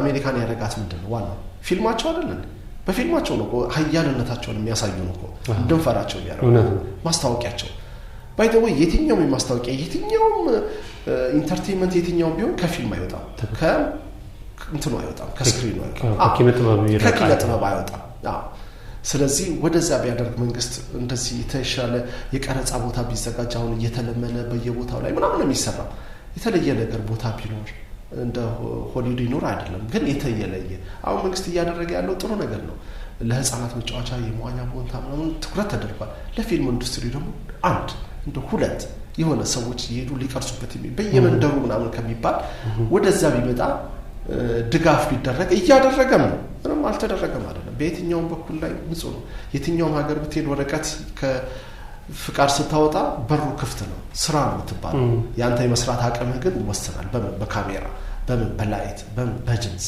አየ ለተወና የተመቸ ነገር አይደለም ሰው ግን ሰብሮ ወጥቷል እየሰራም ነው እየታገለም ነው ለዛ ነው ቀደም ማንኛውም ሰው ፊልም ሰራለሁ ብሎ ሲነሳ አደንቃለሁ ብዬ ምልህ ለዚህ ነው በዚህ ባልተመቸ ሁኔታ ላይ ውጤት ያመጣሉ ብዙዎቹ እሱ ደግሞ አሉ እውነት ነው ሌላው እስከዛሬ የሰራቸውን ስራዎች ወደ ኋላ ዞር ብለህ ስትመለከት በጣም በተለየ ሁኔታ ፈትኖኛል በጣም በተለየ ሁኔታ ዋጋ አስከፍሎኛል ግን በቃ ይሄን ገጽ ባህሪ ወደዋለሁ የምትለው ቀደም ያልኩ ማንነት ያልኩ የሻለቃውን ፓርቲ ሰራው ጊዜ በጣም ፈታኝ ከባድ ነበር እሱ ጊዜ ከባድ ነበር ሪል እንትን ነበረው መሙሻላለት ነበረው ከሌሊቱ 9 ሰዓት 10 ሰዓት ላይ ወንጂ አካባቢ መኪና እየተቃጠለ ጭስ ምናምን ሆኖ እነዚህ ወጣቶች የሚሰሩት ነገር እዛ ላይ የምታዘው ማዘዣ ምናምን የሚገርም ፊልም ነበር ከዛ ቀጥሎ ግን እንደ ሰው የዳንኤል የሚገርም ፊልም ነበር እንደ ሰው ላይ ከደሳለኝ ጋር የተሰራው እሱ ሀናም አለችበት እነሱ የሰራው ፊልም የሚገርም ነው መዲ የምሰራቸው ፊልሞች አሁን ወንድሜ ነህ እነዛ ግን እንትናቸው ጠፍቶ ይመስማቸው አየ እነሱ ፊልሞች የፈተኑ ጥሩ በሰዎች ላይ የቀሩ ፊልሞች ናቸው ባይ ዘ ወይ እኔ ያልሰራሁት ግን በጣም ሞዶ ፊልም ግን የቆየ ፊልም አለኝ የማመሰለ ሰለሞን ቦጋለ የሰሩት ሁሌ ሳየው የምስቀው አዲስ ሙሽራ የሚል ሰው እስቲ ዝም ብሎ እያየው ይስቃል አምስተኛዬንም እያየው ተስቅ ነበር እና በቃ ማረሳው ፊልም ታውቃለህ እሱ ለምን እንደሆነ አላውቅም ምክንያቱም አይገባኝም ሙሽራ ሆነህ የነበረውን ቻሌንጅ ለማለፍ የሰለሞን ፊት ነው መሰለኝ የሚያስቀኝ ዋናው ፊቱ ይመስለኛል ይገርምና በቃ ተደጋግሟል እና ቆይቷል ካየሁት ግን በጣም አስቆኝ ደስ ብሎኝ የሰራሁት ፊልም እሱ ነው አሳዝኖኝ ደግሞ ያየሁት ውሳኔ አሳዝኖኛል ደስ ብሎኛል ለምን ጊዜው ደግሞ አንደኛ ፊልም ካልከኝ ደግሞ ታታይ ልክን ነው በቃ በጣም እያንዳንዱን ነገር አሁን ራሱ እንደ ባለሙያም ሳየው እንደ ተመልካችም ሳየው በጣም ይገርመኛል በቃ የወሰዱበት ነገር ኢቭን የወሰዱበት ካሜራ ጥበብ አሁን እሱን ያክሱምን እኛ ብንሰራው አስበዋል እስቲ ምን ነው እንደው ባለሙያዎች ባካችሁ ይሄን እንደው መድፈር አቃታችሁ ማለት ብዙ ታሪክ የሚያቅሰው አለ በጣም ብዙ ነገር ዕውቀቱ ያላችሁ ሰዎች አሉ ለምን እንደማይሰራ አላውቅም አንተ በዚህ በፊልም ህይወት ውስጥ መኖር ለህይወትህ ለምትኖረው ኑሮ አገኘሁት የምትለው የህይወት ትምህርት ምንድነው አንደኛ ከሰዎች ጋር የመግባባት እድልህን በጣም አስፈትሏል አንድ ጊዜ ታይላንድ የገጠመኝ ልንገርህ ፕሌን ልንገባ ነው ያው ቁጭ ብለና እስኪ ከፈት እየተጠበቀን ነው እና ስልኬን እዛ ቻርጅ ማድረጊያው ላይ ሰክቼ ቁጭ ብለን ከጓደኞቼ ጋር እያወራን ነበርና እና ኦሬዲ ላይኑ ተከፈተ ያው በቃ ገቡ ተባልን ፓስፖርታችንን ያሳየ ምናምን ስልኬን እዛ ረስቼዋለሁ ገባሁኝ እና ገባሁኝና ቁጭ ካልኩ በኋላ ፕሌን ውስጥ ገብቻለሁ ኦሬዲ በቃ ገብቻለሁ ቁጭ ብያለሁ እና ስልኩ ትዝ አይለኝም እንደ መኪና ቆሞ እንደ መኪና ወርጄ ላምጣም ምትለው አይደለም መጀመሪያ ጠይቀህ ከሆስተሶች ጋር አውርተህ ምናምን ነገር ነው አጋጣሚ ሆኖ እዛ የምትሰራ አንድ ሆስተስ ኢትዮጵያ ያገኘሁኝ። በነገራችን ላይ የታይላንድ ዜጎች ትገላቸዋለህ እንጂ እንግሊዘኛ ያወሩ እዛ ሀገር ብትሄድ አያወሩ በፍጹም አያወሩ። ምንድነው ምክንያቱ? የራሳቸውን ቋንቋ ብቻ ነው የሚያወሩት። በጣም ነው የምትቸገረውና እኔ ብቻ አጋጠመኝና ነገርኳት። አቃሃለሁ እኮ ፊልም ላይ እንደዚህ በጣም እና ከሆኑ 3-4 ሴቶች ጋር ፎቶ ተነሳ ምናለን እና ምን እንርዳህ አሉኝ። ስልኬን እዛ ቦታ ላይ እዛ ላይን እንትን ላይ ረስቼ መጣሁ። ቻርጅ ላይ ነው ያለው ችግር የለውም እና ሄደው ስልኬን ይዘው ሊመጡ ምን ማለት ነው አሁን የጠየቀኝ ምን ጠቀመህ? ይሄን ጠቀመኝ። በሮች ክፍት ናቸው። ሰዎች ያውቁሃል። አሁን ቢሆን በየቦታው ላይ ስትሄድ ያውቁሃል እኮ የሆነ ቦታ ላይ ያገኙህና ያውቁሃል። የት ነበር ማቀህ ምናምን ይለዋል። ስክሪን ላይ ስለሚያውቁህ ነው እንጂ ዘመዳቸው ወገና ምናምን አይደለም። አንተ በቃ እንዳይጨነቁት ነው ብለህ አይ እኔ ፊልም ባለሙያ ነኝ እንደዚህ የምንተዋወቀው በቃ ትላለህ እንጂ እንደዛ እንትኑ እድሉን የሆነ ቢሮ ስትገባ አንዳንድ ቦታ ላይ ስትገባ ትንሽ የሆነ ከፈት ይሉልሃል። በተረፈ ግን በህይወት ላይ አለመታለልን ሰዎች እንዴት ቺት እንደሚያደርጉ ህግን አለማወቅ ከተጠያቂነት እንደማያስጥል ህግ ላይ ያሉ ሰዎች ደግሞ የበላይ ባለስልጣንን ምናምን የሚሉ ሰዎች ደግሞ ነገ ተጠያቂ እንደሚሆኑ ነገ ተጠያቂ ሰንሰለት እዚህ ጋር እንደሚገባ ይሄንን ታውቅበታለህ፣ ትማርበታለህ፣ ትህትናን ታውቃለህ፣ ከሰዎች ጋር መኖርን ትማርበታለህ። የፊልም ኢንዱስትሪ በጣም ሰፊ ነው። እንደዚህ እንደምትለው አይደለም፣ በጣም ሰፊ ነው። እኔ የተወሰኑ ማስታወቂያዎችን ሰርቻለሁኝ። 8-9 የቃና ኢቢኤስ ላይ ማስታወቂያዎች ሰርቻለሁ። 7-8 ማስታወቂያዎች ሰርተናል። እና ማስታወቂያ ስትሰራ ከፊልም ጀርባ ያው ማስታወቂያ ይገባል። ሁሌ ያዩሃል። አሁን እንኳን ትንሽ ወደ ኋላ አለፍ ነው እንጂ እና ቤታቸው እየመጣህ እኮ በግድ ስክሪናቸው ላይ ትመጣለህ። ስለዚህ ያውቁሃል። የት እንደሚያውቁህ ነው የማያውቁህ እንጂ ያውቁሃል። ስለዚህ ስክሪን ላይ ስትሆን እንደዚህ ከሰዎች ላይ የምትደርስ አይነት ነገር ሁሉ ነገር ላይ ቆጠብ ትሆናለህ፣ ትጠነቀቃለህ፣ ለሰዎች ክብር ትሰጣለህ፣ ለሰዎች ሪስፔክት ታደርጋለህ። ዝም ብለህ ባገኘህበት ቦታ ላይ ዝም ብለህ የሆነ ቦታ ላይ አትገኝም። ለሰዎች ለወጣቶች አስተምረን ብለህ የምትለው ላይ አትገኝም። ትጠነቀቃለህ፣ በጣም ለሰው ትጠነቀቃለህ። ይህን ሁሉ ትማርበታለህ። የህይወት ትምህርት ቤት ነው። አንተ አሁን በዚህ በፊልም ሙያ ውስጥ አለህና ይሄንን የፊልም ሙያ ተው አትስራ ብትባል ትተዋለህ? ተለከፍክ እኮ አንዴ በቃ ገባህ። አለመግባት ነበረ። ከገባህ በኋላ ልተው ብትል እንዴት ትተዋለህ? ለምሳሌ በወጣትነት ትሰራለህ። ሚድል ኤጅ ላይ አሁን እኔ ሚድል ላይ ነኝ። የሆነ ሆነ ነገር ትሰራለህ። ገባህ አይደል? ከፍ ስትልም ትሰራለህ፣ ስታረጅም ትሰራለህ። ውጤቱ እስከ መጨረሻው እስከ ለተሞት ነው። እስክታረጅም የምትሰራው ስራ እኮ ነው ይሄ። እንዴት አድርገህ ትተዋለህ? አንተን አይደለም ገጸ ባህሪን ወክለህ ሰዎችን ሆነ የምትሰራ ሰው እስከሆንክ ድረስ ፊልም ህፃን ልጅ ይፈልጋል፣ የመጨረሻ ትልቅም ሰው ይፈልጋል፣ ሚድልም ይፈልጋል፣ የሆነ ነገር ይፈልጋል። ስለዚህ አለህ እስከቻልከው ድረስ ታገለግላለህ። ህዝብህን ማገልገል እኮ ማለት ነው። መጠቀምህን ብቻ አይደለም ማሰብ ያለብህ፣ ገንዘብ ማግኘትህን አይደለም ማሰብ ያለብህ። በነገራችን ላይ ስለ ፊልም ሳወራ አንድ ነገር ሳልናገር ማለፍ አልፈልግም።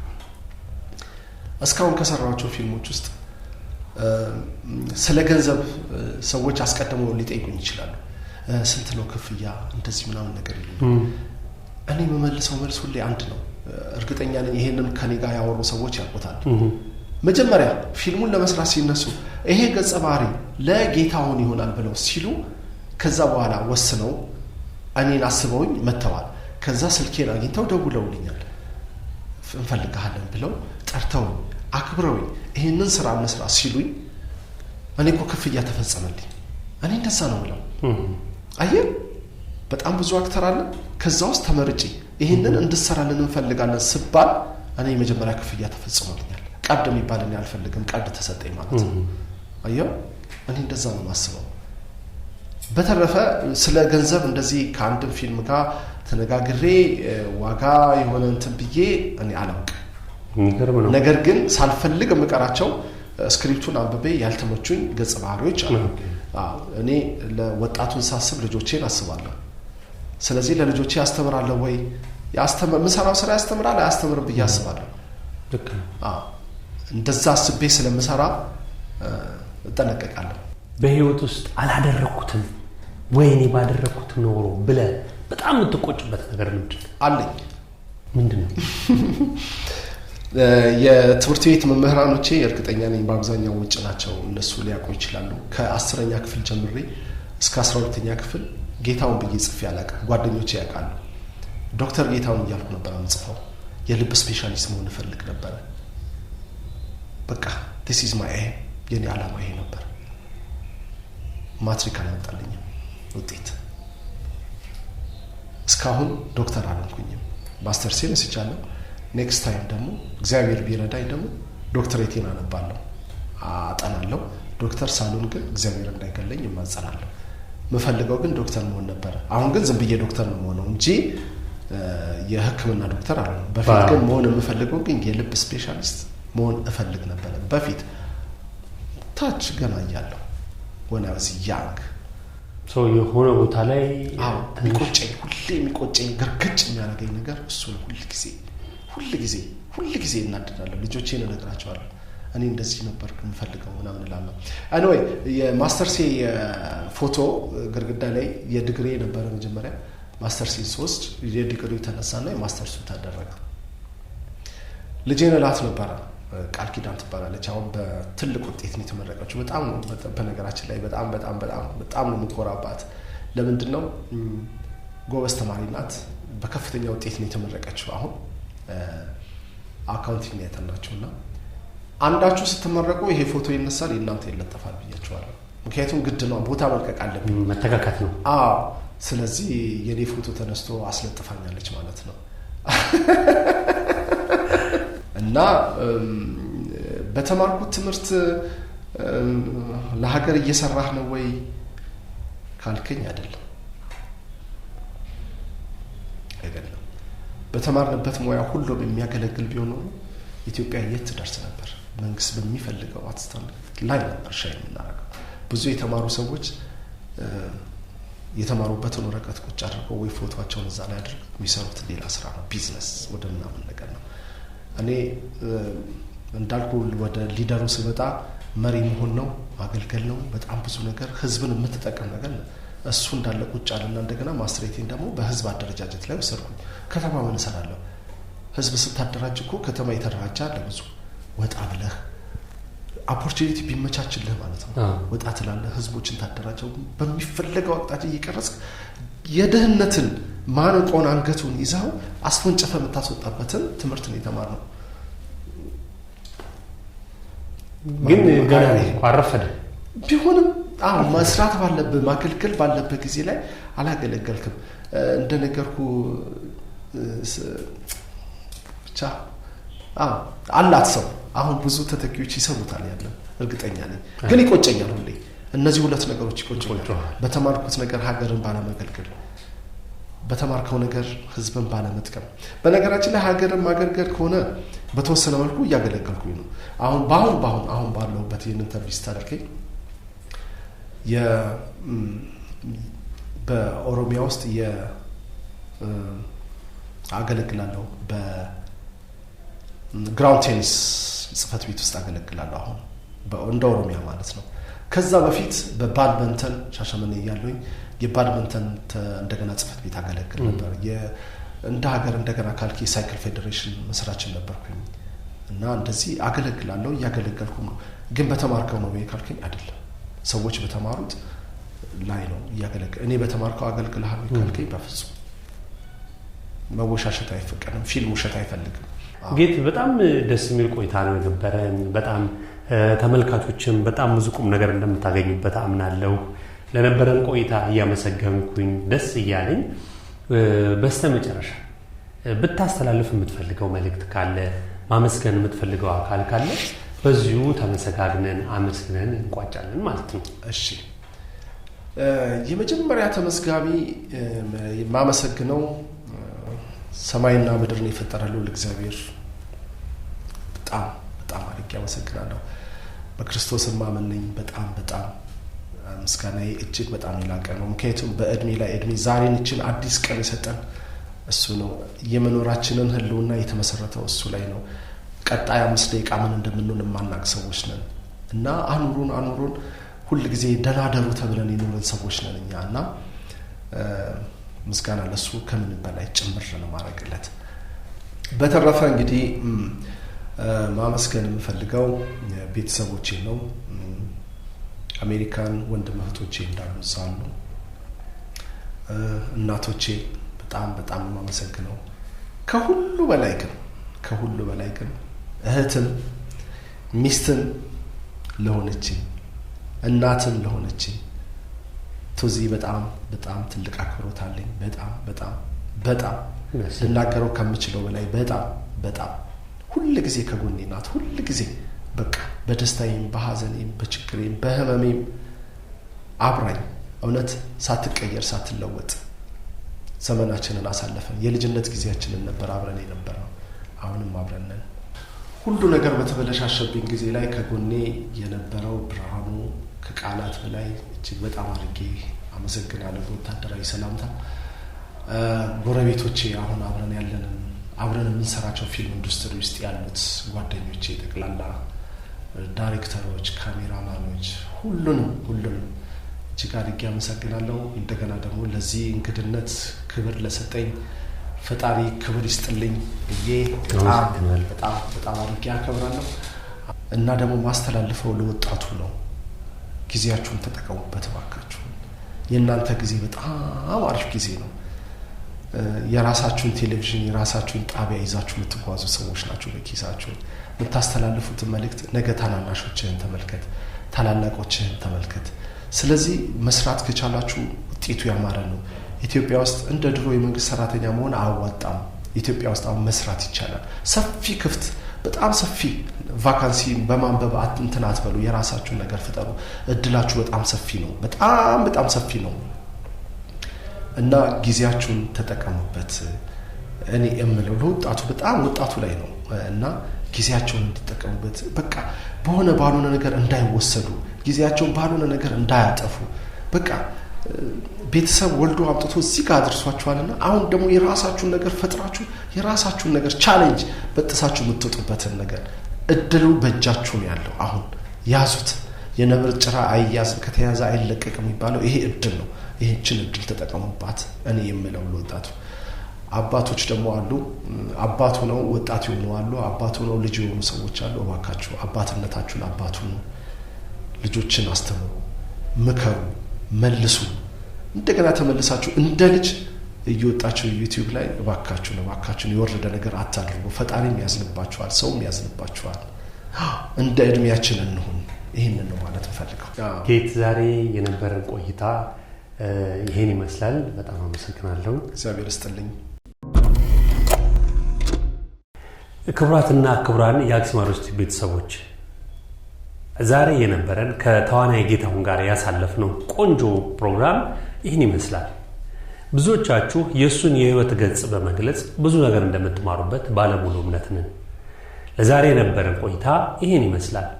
ቪዲዮዎቻችንን ከወደዳችሁት ላይክ፣ ሼር፣ ሰብስክራይብ በማድረግ በጎ ፈቃዳችሁን ታሳዩን ዘንድ በአክብሮት እንጠይቃለን።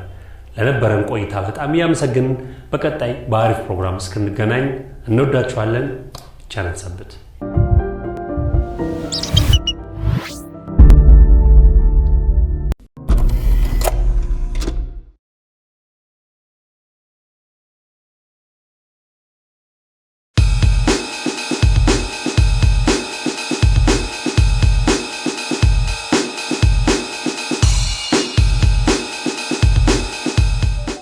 ወደድክም ጠላም አንዴ ከተጋባህ በኋላ አንድ ከሆንክ በኋላ ሁለት አስተሳሰብ ሊኖርህ አይገባም። ሳይናገሩ ትምህርት የሆኑ ሰዎች አሉ። እውነት ግን የለበስከውን ልብስ በታማኝነት እያገለገልክ ነው አሉ። የማንንም ሰው ሰዓት አልሰድቅም። ምንም አይነት ነገር ይሁን ምንም ይሁን ይቅር ካልክ ሁሉም ነገር ይቀራል። ክሩን ጠቅልለ ወደ መጨረሻ ጫፍ ላይ ስትመጣ የመነሻ ጫፍ ላይ ስትመጣ በጣም ሲምፕል የሆነ ነገር አለመታለልን፣ ሰዎች እንዴት ቺት እንደሚያደርጉ፣ ህግን አለማወቅ ከተጠያቂነት እንደማያስጥል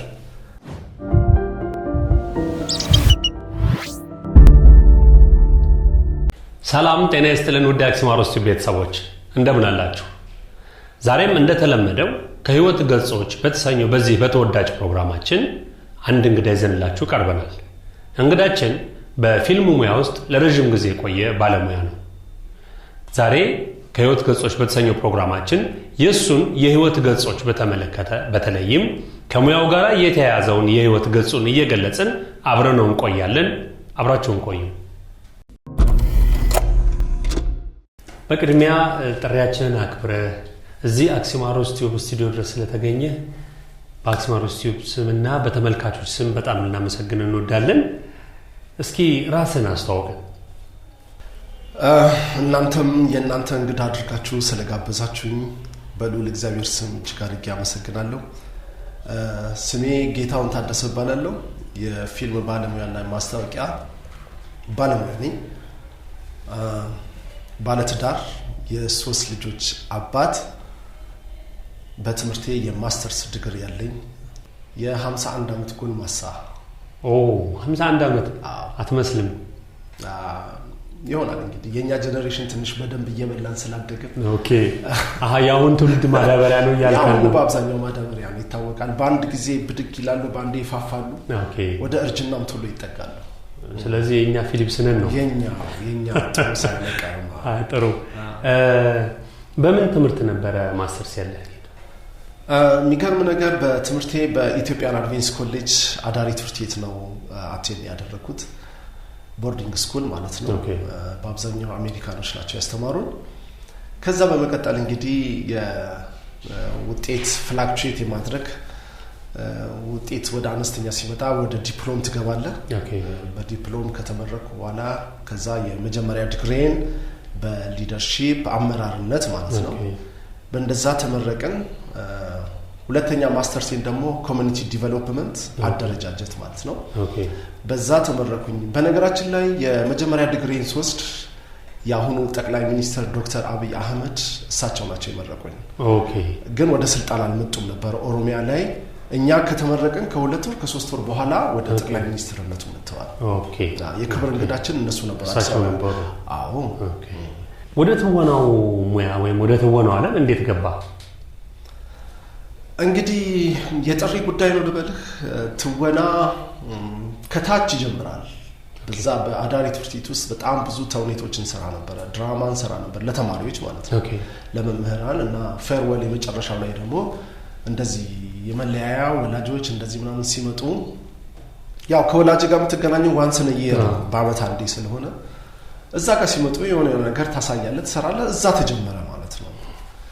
ከዛ ቀጠልና በ96 እና 97 መጀመሪያ አካባቢ የመጀመሪያ ፊልም እንሰራሁኝ። ከዛ ቀጠለና እንግዲህ አሁን እዚህ ጋር አለን ማለት ነው። ምን ነበር የመጀመሪያ ፊልም ርዕሱ? አብዱል አዚዝ መሐመድ ፊልም ነው። የአዚዝ መሐመድ የነዳፋ ምናምን የሰራው ልጅ የሱ ፊልም ነው። ማንነት በሚል ነው። ሸራተን ነበር የተመረቀው። እዛ ላይ ሻለቃ ነበርኩኝ። ሻለቃ ምን የሰራሁት የመጀመሪያ ስራዬ ነበረ። ያኔ ለመሰረት መብራቴ ምናምን በጣም ብዙ የወጡበት ሰዓት ነበርና እኛም ያኔ ሰርተን የፊልም ውድድር ነበረ። የኛ ፊልም አንደኛ ወጥቶ ሸራተን ላይ ተመረቀናል። ደስ ይላል በጣም። እስከዛሬ ምን ያህል ፊልሞች ሰርተሃል? የወጡት ወደ 30 አካባቢ ይሆናሉ። አሁን በኤዲቲንግ ላይ ያሉት ደግሞ 2 አሉ። አሁን ደግሞ ወደ ተከታታዩ እየመጣን ነው። ያው እንግዲህ በዚህ በ2-3 ቀን ውስጥ ደግሞ የተከታታይ ድራማ ላይ ጀምራለሁ። ምን ቴሌቪዥን ላይ የሚቀርብ? እሱን አላወኩኝም። ስለዚህ ተከታታይ ነው። አዎ ተከታታይ ድራማ ነው። ፕሮዲውሰራችን ያው ኦልሬዲ ንባብ ጀምረናል። ቀረጻ በዚህ 3-4 ቀን እንጀምራለን። ጥሩ ሄዳችኋል ማለት ነው። እስኪ ከተሰሩት ከ30ዎቹ ፊልሞች ውስጥ የምታስታውሳቸውን ፊልሞች ንገረኝ። ሩቅ አይደሉም፣ ሁሉንም ማስታወስ ይችላል። አክቹአሊ ግን እንደው ማረሳው ነገር አንደኛው ልንገርህ። ዋርሳ የሚባል ፊልም ስንሰራ ያው ትንሽ ኃይለኛ ሰው ሆኜ ነበርና ምሰራው። ከኔ ጋር ሲሰራ የነበረውን የመጨረሻውን ሰው የሆነ ትልቅ ጉድጓድ አለ፣ በርሜል አለ፣ የውሃ ማጠራቀሚያ ነው። እዛ ውስጥ ሬሳ ይዞ እንዲገባ አድርገውና እሱን አስቀምጦ ሊወጣ ሲል የሚስጥሬ የመጨረሻው ሰው እሱ ስለነበረ እሱን ሹት አድርገዋለሁ። ከዛ በርሜሉን ነው ምዘጋው። አጋጣሚ ሆኖ በርሜሉን ልዘጋ ስል እጄ እንደዚህ የበርሜሉ መስኪያ ላይ ነበር። ራሴው ላይ ነው የዘጋሁት። እና ያው ጣቴ ወዲያው ነው እንትን ያለው ደም በደም ሆነ። ብቻ ፊልሙን እንደምንም ለመጨረስ ተጨረሰ። ከዛ ተለቀቀ እና ዋርሳን አረሳውን በጣም ብዙ ዋጋ የከፈልንበት የሚገርም ነገር የነበረበት ከ5 ሰዓት ተኩል እስከ ሌሊቱ 8 ሰዓት ተኩል ዝናብ እየዘነበ አስፋልት ላይ ተኝቼ ብሊድ የሚያደርግ ነገር እንዲሰራ ነበርና ያ ቴክኒክ እየተሰራ እዛ ላይ ማረሳው ፊልም ነበር። ብቻ ዋጋ የተከፈለበት ወይ በጣም። ሌሎችስ ስንት ፊልሞች ታስታውሳለህ? ከ30ዎቹ አሁን አንዱ ዋርሳ ነው። ልብ ያዘዘው በቀል፣ ዋርሳ፣ ሄራን፣ ሶስተኛው አይን፣ እርቅ ይሁን፣ እንደ ሰው፣ ወንድሜ ነህ። የኪነ ጥበብ ባለሙያ ሲኮን አብዛኛው የኪነ ጥበብ ባለሙያ ህይወቱ ላይ ችግር አለ። በተለይም የልጆች አባት ሲኮን ትዳር ሲኖር አብዛኛው የኪነ ጥበብ ባለሙያ ውስብስብ የሆነ ህይወት ውስጥ ይኖራል። ምክንያቱ ደግሞ ምንድነው ይመስለኛል ጊዜ ካለመስጠት አንፃር ሙያው ከሚፈጥራቸው ነገሮች አንፃር ቤተሰብ ላይ የሚያመጣው ተጽዕኖ አለና አንተ ይሄንን ከቤተሰብ ጋር እንዴት ነው አጣጣም የምታልፈው? ስራህን ለቤተሰብህ በደንብ ከነገርካቸው የምትሰራው ስራ ካሳወቅ አንተ ጋር ሚስጥር ብለህ ያስከው ነገር ከቤተሰብህ ጋር መሆን ያለበትን ነገር ካልሸፈንክ ቤተሰብ ይረዱሃል። እኔ ለምሳሌ ስክሪፕት ሳነብ አብሬ ነው ማነበው። ልጄ ታናበበኛለች፣ ባለቤቴም ሳነብ ታውቃለች ገጸ ባህሪውን። ከምሰራባቸው የማደርገውን ነገር አክቲንግ እዛው አሳያቸዋለሁ። ልክ ደግሞ የመጀመሪያ የሚመረቅ ላይ ሁሉ ጊዜ የኔ እንግዶች ቤተሰቦቼ ናቸው። ባለቤቴ፣ ልጆቼ ሁሌ የኔ ክብር እንግዶቼ ናቸው። ሁሌ ከኔ ጋር ነው የሚቀመጡት እና ፊልሙን እኔ ሳይ እኩል ነው የምናየው። ስለዚህ እንደውም እዚህ ጋር እንዲህ ብታረግ እንዲህ ቢሆን ኖሮ ይሉኛል እንጂ በኋላ ላይ እንትን የለም። እና አንዳንድ ጊዜ ቀረጻ ላይ ሲኖር የሚገርም ለሊት የምቀረጽበት ጊዜ አለኝ። ይዣቸው ነው የምሄደው እና ይዣቸው ሄዳለሁ። ምን ሰራውን ስራ አሳያቸዋለሁ። መኪና ውስጥ ነው ያዩታል በደንብ ቻሌንጁን። በቃ ምን ያህል ዋጋ ከፍዬ እነሱ ጋር እንደምመጣ 7 ሰዓት 8 ሰዓት ላይ ቤት ስገባ የትም ቦታ አምሽቼ እንዳልሆነና በጣም ደክሞኝ እንደምመጣ ያውቃሉ። ለሌላም ጊዜ እንደዚህ ላመሽ ነው ማለት ነው ጀስ መልካም እድል ይቅጠር ምናምን ከመባል ውጭ ማለት ነው። እኔ ጀስ እድለኛ ነኝ ይመስለኛል። እንደዚህ ብዙ ነገር ከቤተሰብ ገጥሞኝ አያውቅም። ይረዱኛል ብዬ አስባለሁ። እኔ እንደው የሚገርም ነገር በብዙ ቦታ ላይ እንደዚህ የትዳር መፍረስ መነሻዋን ክሩን ጠቅልለ ወደ መጫር ጫፍ ላይ ስትመጣ የመነሻ ጫፍ ላይ ስትመጣ በጣም ሲምፕል የሆነ ነገር፣ ቀላል የሆነ ነገር፣ ሊፈታ የሚችል ነገር ግን አምባገነን መሆን፣ ማናለብኝነት፣ መተሳሰብ፣ ወደድክም ጠላም አንዴ ከተጋባህ በኋላ አንድ ከሆንክ በኋላ ሁለት አስተሳሰብ ሊኖርህ አይገባም። በትዳር ላይ፣ በልጆች ላይ፣ በህይወት ላይ፣ በኑሮ ላይ በቃ መወሰን የምትወስንበትን ብዙ ነገር አለ። እኔ ሳገባ የኔነት የራሴ የሆነ ብዙ ስሜቶች አሉኝ። የኔነት የሆነ አመለካከቶች አሉ። እሷም እኔን ስታገባኝ የራሷ አመለካከትና የራሷ የሆነ የቤተሰብ ይዛው የመጣችው እኔም ከቤተሰብ ይዤ የመጣሁት እዚህ ጋር እነዚህ ሁለቱን ነገሮች ወደ አንድ ነገር የምንመጣው። ስለዚህ ወደ አንድ ነገር ስትመጣ አንድ ሻማ እሷ አንተ አንድ ሻማ ይዘህ ምሳሌ ነው እዚህ ጋር ወደ አንድ ሻማ ስታበራ ወደ ትዳር ነው። ያ ሻማ በራ ወይስ አልበራም ነው። ያ ሻማ ከበራ መጀመሪያ ተግባብታል፣ ተስማምታል ማለት ነው። ከዛ በኋላ ለምንድነው ወደ ውጭ ልታይ የቻልከው? ለምንድነው ጆሮህን ለሷ ልትሰጥ ያልቻልከው? ለምንድነው ልትታገስ መስዋዕት መታገስ ያቃተክ? ለምንድነው እሷ አንተን መታገስ ያቃታት? ያልተውከው ይቅር ያላልከው ነገር አለ ማለት ነው። እዚህ ውስጥ ምን አለ? ዋናው ትልቁ ነገር ይቅር ባይነት። ምንም አይነት ነገር ይሁን ምንም ይሁን ይቅር ካልክ ሁሉም ነገር ይቀራል። ይቅር ብለህ ተሸናፊ ሆነ ይቅርታ ካልክ በቃ ሞተ እዛው ላይ። ነገር ግን ይቅርታ ብለህ ደግመህ ያንን ነገር የምትሰራ ከሆነ እሱ ያንተ ስህተት ነው። ወደዛ ነገር ላይ ተመልሰህ ማትገባ ከሆነ ይቅርታ ካልክ እሷም ይቅርታ ከጠየቀች በኋላ በቃ ዳን ሞተ እኮ በቃ። ከዛ በኋላ አይነሳም ሰላማዊ ፍቅር። ሴቶች ደግሞ ይችሉበታል እንደዚህ። ሴቶች ወንድን ማስተካከል፣ ወንድን ቀጥ ማድረግ ማለት ይገባሃል። እንደው ኃይለኛ ሆኖ ምናምን በፍቅር መግዛት ይቻላል። ተሰጥቷቸዋል። ለነሱ የተሰጣቸው ትልቅ ጉዳይ ስለሆነ እንደው የቤተሰብ ጫና ከሌለ አንዳንድ ነገር ከሌለ እንደው ዝም ተብሎ ትልቅ የተመሰረተን ተቋም በትዳር ላይ ማፍረስ እኔ አምስፈሪ በእንደዛ አይነት በተለይ ደግሞ ገባቸው የምንላቸው ሰዎች አሁን አንዳንድ ሚዲያ ላይ ወጥተው ተፋተናል እንደዚህ ሆናል ግን ፍቅር አለ ለተማማቾች ወጪ ዘን ያለቀበል አየ እሷ ያንተ ናት አንተ የሷ ነው አንድ ነህ እስከ ለተሞት ድረስ አንድ ሆነ ቃል ኪዳን ገብተህ መታሳልፈው ጊዜህን አብረህ ምትቀል በነገራችን ላይ አንድ ምሳሌ ልስጥህ እኔ ሳላገባ በፊት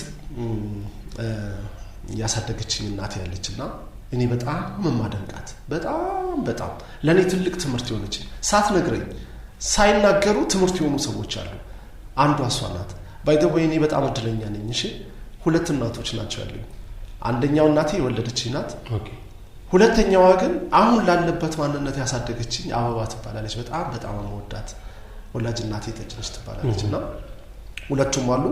ሁለቱም አሜሪካ ሀገር ናቸው ያሉት እና ይሄዳሉ ይመጣሉ ማለት ነው ግን ምን አየሁኝ መሰለ ከሷ ምን ተማርኩኝ መሰለ ለትዳሬና ለባለቤቴ ትልቅ አክብሮትና ክብር እንዲሰጠኝ አባቴ ታመመ እና ሲታመም ሁሌ ከሱ ጋር አትጠፋም እና አዲስ አበባ ሆስፒታል ተኝቶ እንደው ማራሳውን ነገር ነው ቆመና በጣም ብዙ ነገር አንዶችን እኔ ውስጥ የተቀረጸውን ነገር ነው የምነግርህ እና ራሱን መቆጣጣር ትንሽ አይችልም ነበር በጣም ክሪቲካል ውስጥ ገብቶ ነበርና ይሁን እንትን ያለችው ነገር ሴንስ ያደረገችው ነገር ነበር የሚሰለኝ ከሱ ጋር እኛ ቁጭ ብለናል ልጆቹ ከበነው ምናምን ነገርና አንዴ ውጥልኝ ከሱ ጋር ማወራው ነገር አላለችም እንዴ ከኛ ከልጆቹ ደብቃ ምን ልታወራው ነው ምናምን ነገር አለንና እኔም ታናነሾቼም ነበርና ወጣን የሚገርም ነገር ለካ ምን ይሁን ብቻ አላውቅም ብቻ ከ15 ደቂቃ በኋላ አጥባው ተጸዳርቶ ምን ተብሎ በቃ እንትን ሆኖ ተጠበቀን አየ ምን ማለት እንደሆነ ታውቃለህ እኛ ልጆቹ እንኳን ልናየው የማይገባንን ገበና የሷ የባሏን ገበና ሸፍና ይሲ ተመልከት እንትኑን አሬንጅ አርጋው ንጹህ ሆኖ ምናምን ነገር ልብሱ ተቀይሮለት ሳይ ዛሬ ነው የተናገርኩት እቺ ነገር እኔ ውስጥ እንዳለ እሷ ማታቀም እሷ ምን እንዳደረገች ላታቀው ትችላለች በጣም ከረመኝ አየ ሚስቶች ለካ ሚስት ከሚስትነታቸው ጀርባ ወንድም ከወንድምነታቸው ጀርባ እናት ከእናትነታቸው ጀርባ ያንተ የገበና የውስጥ ሸፋኝ ውስጥህን በቃ እንደዚህ ናቸው አንተ ለነሱ ታማኝ ጥሩ ኮንክ ላንተ ብላ ዋጋ የምትከፍልናት ሴት እኔ እንደዛ ነው ማለት በጣም አመሰግናለሁ ጌት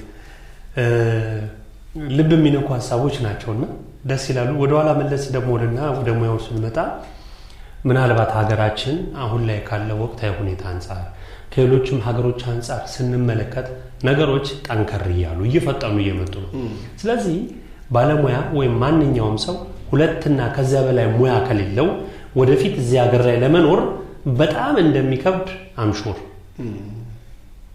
ብዙ ጊዜ ደግሞ ተዋናዮች ወይ ሀገራችን ላይ ያሉ የኪነጥበብ ባለሙያዎች አብዛኞቹ ማለት ይቻላል በአንድ ሙያ ውስጥ ነው ያሉት ተዋናይም ከሆነ በትወናው ላይ ነው አንተ ግን ስሰማ እንደምትነግድ አውቃለሁ ስለዚህ ያ ንግዱ ለሙያ ጠቅሞሃል ወይ ሌሎቹስ ምን ትመክራለህ እንግዲህ ምንድነው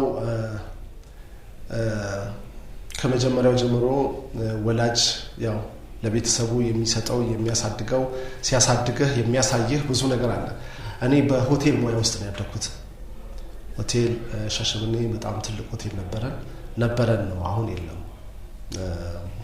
ከተወሰነ ጊዜ ወደዚህ ትንሽ ችግር ገጥሞን ሆቴሉ ስራ እየሰራ አይደለም ያው ቀጣይ ግን በጥሩ ደረጃ ላይ ይመጣል ብዬ አስባለሁ እንደዚህ ስለህ ግን በተለያየ ሙያ ላይ ያደኩ ሰው ስለሆንኩኝ ሹፌር ነበርኩኝ ሆቴል ቤት ማኔጅ አደረግ ነበር ከመስተንግዶ ይጀምራል ማለት ነው እና ሆቴል ቤት ስታደግ ያ ሁሉንም ነገር ጠቅለለ ነው መስራት ከዛ እዚህ ሀገር ስመጣ እንደገና ወደ አዳማ ስመጣ ደግሞ ህንጻ መሳሪያ ነበረኝ ስፔር የተወሰነ ሞክር ያለው የወንዶቹ የወሳሉንም ነበረን ከባለቤቴ ጋር በነገራችን ላይ ስለ ባለቤቴ ሳወራ እጅግ በጣም መልካም ከሚባሉ ሴቶች ውስጥ አንዷ ልበ ሙሉ ሴት እውነት ለመናገር ያህል በጣም ማደንቃት በጣም መወዳት በቃ መልካም ሰው ታውቃለህ ስትገባ ስትወጣ ፊትህን አይታ አንተን የምትረዳ በጎደለበት ቦታ ላይ ጭንቅ የሌለባት ልታገዝ መሞከር እንጂ የጎደለህን ልታሳይህ ማትሞክር ሰው ነችና ሲያምህ የሚያማት ስትጎዳ የምትጎዳ በቃ እንደዚህ አይነት ሰው ናት ኤኒዌይ እና ስራዬን ስሰራ አሁን ያለው ነገር ይታወቃል የንግድ እንቅስቃሴው ትንሽ ኮላፕስ አድርጓል የተለያየ ነገር ተበለሻሽቷል እና አሁን አልፎ እንግዲህ መኪና እየገዛው ሸጣለሁ ከዱባይም የተወሰኑ እቃዎች አመጣ ነበር ከታይላንድም አልፎ እየሄድኩኝ አመጣ ነበር እንደዚህ እያደረኩኝ እሰራለሁ እንዳልከው ግን በአርቱ ዙሪያ ላይ እሱ ላይ ጥገኛ ሆነህ ሙሉ በሙሉ አርቱን ተማምነህ ከሰራ መጨረሻ በእርዳታ መቀበል ነው ኢትዮጵያ ውስጥ ይሄ ነው ምክንያቱም መንግስት ያላየው አቅጣጫ ያላየው ነገር ቢኖር ፊልም ኢንዱስትሪ ነው በፍጹም አልተመለከተው በፍጹም አንድ ካሜራ ይዤ ልጓበትን እንደማንኛውም ሰው ቀረጥ ተብለህ ነው ተቀበል ለፊልም እንደምትሰራ እየታወቀ ሀገርን እንደምትጠቅም እየታወቀ እና የፊልም ኢንዱስትሪው ትንሽ ሀገራችን ውስጥ በጣም ደካማ ነው መንግስትም ሰፖርት የማያደርገው እቃዎች የሌሉ ምንም ባልተመቸ ነገር ላይ የሚሰራ በነገራችን ላይ የትኛውም ሰው ፊልም ሊሰራ ሲነሳ አድናቂ ነኝ ታሪኩ ምንም ሰው ይወደደው አይወደደው በቃ ይሄንን ነገሮች ሁሉ ቻሌንጆችን ችሎ ፊልም ሰራለሁ ብሎ ለመጣ ሰው አድናቆቴ ከፍ ያለ ነው እና በእንደዚህ ውስጥ ስላለፍን ኢትዮጵያ ውስጥ ለመኖር የግዴታ ከአንድም ከሁለትም ከሶስትም የቻልከውን አይነት ስራ እየሰራ ማለፉ ግድ ይላል እና ህይወትህን ለማቆየት ቤተሰብን ለማቆየት እንግዲህ ደፋ ቀና እያልክ ካልሆነ በስተቀር በአንድ ነገር ጥገኛውን የትኛው ክፍያው እኮ ያናል ይታወቃል የተወሰኑ ሰዎች ነጥረው ከመውጣት ውጭ ካንተ ጋር እስከዛሬ ከሰራቸው ፊልሞች ውስጥ ካንተ ጋር የተዋሃደ የወደድከው ገጸ ባህሪ አለ እርቅ ይሁንን የኤርሚያስ ታደሰን ፊልም እርቅ ይሁንና ሶስተኛው አይንን ስንሰራ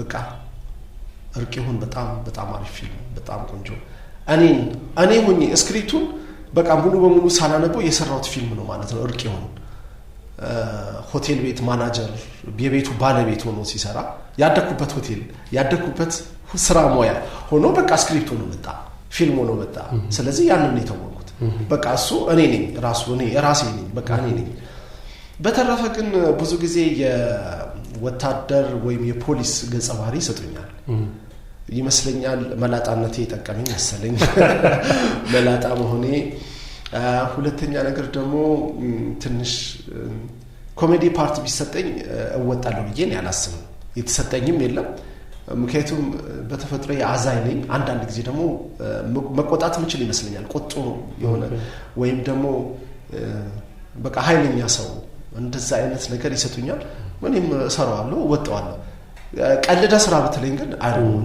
የኔ እንትን አይደለም ምንችል አልመሰለኝም ግን ያን ትርቴ እያለን ግን ስንሰራ ግን ይሳቁ በምን እንደሳቁ አላውቅም ባለመቻሌ ብቻ ይስቁልኝ ነበር መድረክ ላይ እና እንደዛ ነው እና ማረሳቸው እነዚህ ገጸ ባህሪዎች ሁሉ ጊዜ ለኔ ቢሰጡኝ ያንን አይተው ይመስለኛል ኦኬ ከተመልካቾች ምን አይነት ምላሽ አግኝታል የሚገርም ነገር አንድ ገጠመኝ ልንገር እዛ ብሔራዊ ቲያትር ነበር የሚመረቀው ፊልሙ እና የምጫወተው ገጸ ባህሪ ምን ነበር መሰለህ ያሳደገችውን እናት የሚገድል ገጸ ባህሪ ነበር ያንን የሚያደርገው ደግሞ ምን ነበር በጣም ረጅም አመት አሜሪካን ሀገር ኖሮ ገንዘብ ይዞ መጥቶ ያሳደገችው እናት ልጅ አለች እሷ አንድ ልጅ ነው ያለቻትና እኔ ደግሞ ባሳደገችኝ ሴትዮ ቦታ ላይ በጣም ትልቅ ነገር ኢንቨስት አድርጌያለሁ የፊልሙ ሐሳብ ማለት ነው ኢንቨስት ተደርጎ ያንን ነገር በስሜ ያድርግልኝ ብላት እምቢ አለችኝ ልጅቷ ደግሞ ከሆነ ድሩዬ ጋር ፍቅር ምናምን ነገር ጀምራለች እና ተይብላት በፍጹም ሊሆን አልቻለም እና እኔ ደግሞ ተመልሼ ልሄድ ነው ቀጥተኛ ምንም አማራጭ የሌለበት ደግሞ የንብረቱ ወራሽ ደግሞ ልጅቷ ናት ልጅቷ ደግሞ ወረሰች ማለት ደግሞ ያ የሚያገባት ልጅ ደግሞ ሰርጉን ሊያፈጥነው ነው እሱ ደግሞ ይሄ ነገር ስለታወቀ እንዳትፈርሚ ምናምን ተብሏል እንግዲህ በእጅ አቋራጭ ደግሞ እሱ ሚሊዮነር ሊሆን ሆነ ስለዚህ ያለኝ አማራጭ ምን ነበር እሷን ማስወገድ ነበር ኑዛዜ ሳታረግ ውርስ ምናምን ሳይሆን እና ልጅቷን በሆነ ቦታ ላይ አሳፍኖ የሚወስድ ካራክተር ነው። ኤኒዌይ ብቻ ሴትዮዋ በእንደዛ አይነት ነገር ያርፋሉ። ለካ ከተመልካች አንደኛዋ እናቷ በእንደዛ አይነት መልኩ ነው ለካ በሰው እጅ የጠፉት። እና ስወጣ በቃ እንዴት እንደሆነ አልነግርህም። ብቻ ግን በጣም የሚገርም ነው። ይሄ የሚታወቅ ካራክተር ነው። እኔ ማቀው ታሪክ ነው። እናቴ እንደዚህ ምናምን ነገር እንደ እኔ እኮ ተከፍሎኝ የምሰራ አንድ አክተር ነኝ እና እኔ ገጸ ባህሪውን የተጫወኩት እና ምናምን ብለን ልናስረዳት ብቻ በጣም አልቀሳለች። በጣም አዘንኩኝ። አንድ ጊዜ የፖሊስ ኮማንደር ሆኜ ስሰራ ብዙ ሰራ ነበርና የተወሰኑ 3-4 ሰርቻለሁ። ደብረ ዘይት ለሆነ ጉዳይ ሄደን የሆኑ ልጆች እዛ ጋር ይጣላሉ መሰለኝና እንደውም ኮማንደር መጣ ምናምን ተባለና እኛ ዝም ብለን እየሄድን ነው እና በትንትን እንደማለት ነውና ይሁን እንዲያርጎኝ አየ ለካ ሪል መስየዋለሁ። አለበስኩም ኖርማል ነኝ እኮ ነኝ። ከዛ አስታረኳቸው ምን አልኩኝና እኔ ግን ኮማንደር አይደለም የፊልም ባለሙያ ነኝ፣ ግን አትጣሉ፣ ተስማሙ፣ እንደዚህ ነው ያ አስታርቄበትን ጊዜ በደንብ አውቃለሁ። ብዙ ስክሪፕቶች ላይ ወይም የተጻፉ ስክሪፕቶች ወደ ፊልም ተለውጠው ስናያቸው እኔ ምናልባትም ከ5 በላይ አውቃለሁ። 5 ምናምን የሚደርሱ ፊልሞችን አንተ ፖሊስ ሆነ ነው የምትሰራው። ደግሞ ኖርማል ፖሊስ ሳይሆን ማዕረግ ያለው ፖሊስ ሆነ ነው የምትሰራውና ለምንድን ነው አብዛኛው ጊዜ ፖሊስ ካራክተር የሚሰጡ? አንደኛው አዛዥ ስትሆን ወደ ኮማንደርነት በፊት ነው። አሁን አላውቅም ሲመጣ እድሜም ዲተርማይን ያደርጋል ይመስለኛል። የትግል ውጤትህ፣ የአገልግሎትህ ጊዜህ ቆይታ ደሞች መላጣዋ ደግሞ የአገልግሎት ጊዜን ትገልጻለች እና ሳይጨነቁ ያለምንም ሜካፕ ያለምንም ነገር እንደዛ ይሆናል። ግን ባይ ዘ ወይ እንደዚህ መላጣ ኮንኩኝ በኋላ ዘመዴና ምናው እሱ ፊልም ረሱ ጠፋኝ እንጂ ሜካፕ ተሰርቼ ሙሉ ጸጉር ሆኖ ምናምን ነገር በቃ የሚገርም ዶክተር ሆኜ ነው የሰራሁትና ለካ እንደዚህ ሆኖ ያምራል። አየህ እና እንደዛ ነሸጥ አላደረገም ጸጉር ላስተክል ምናምን የሚል ሐሳብ አልመጣ?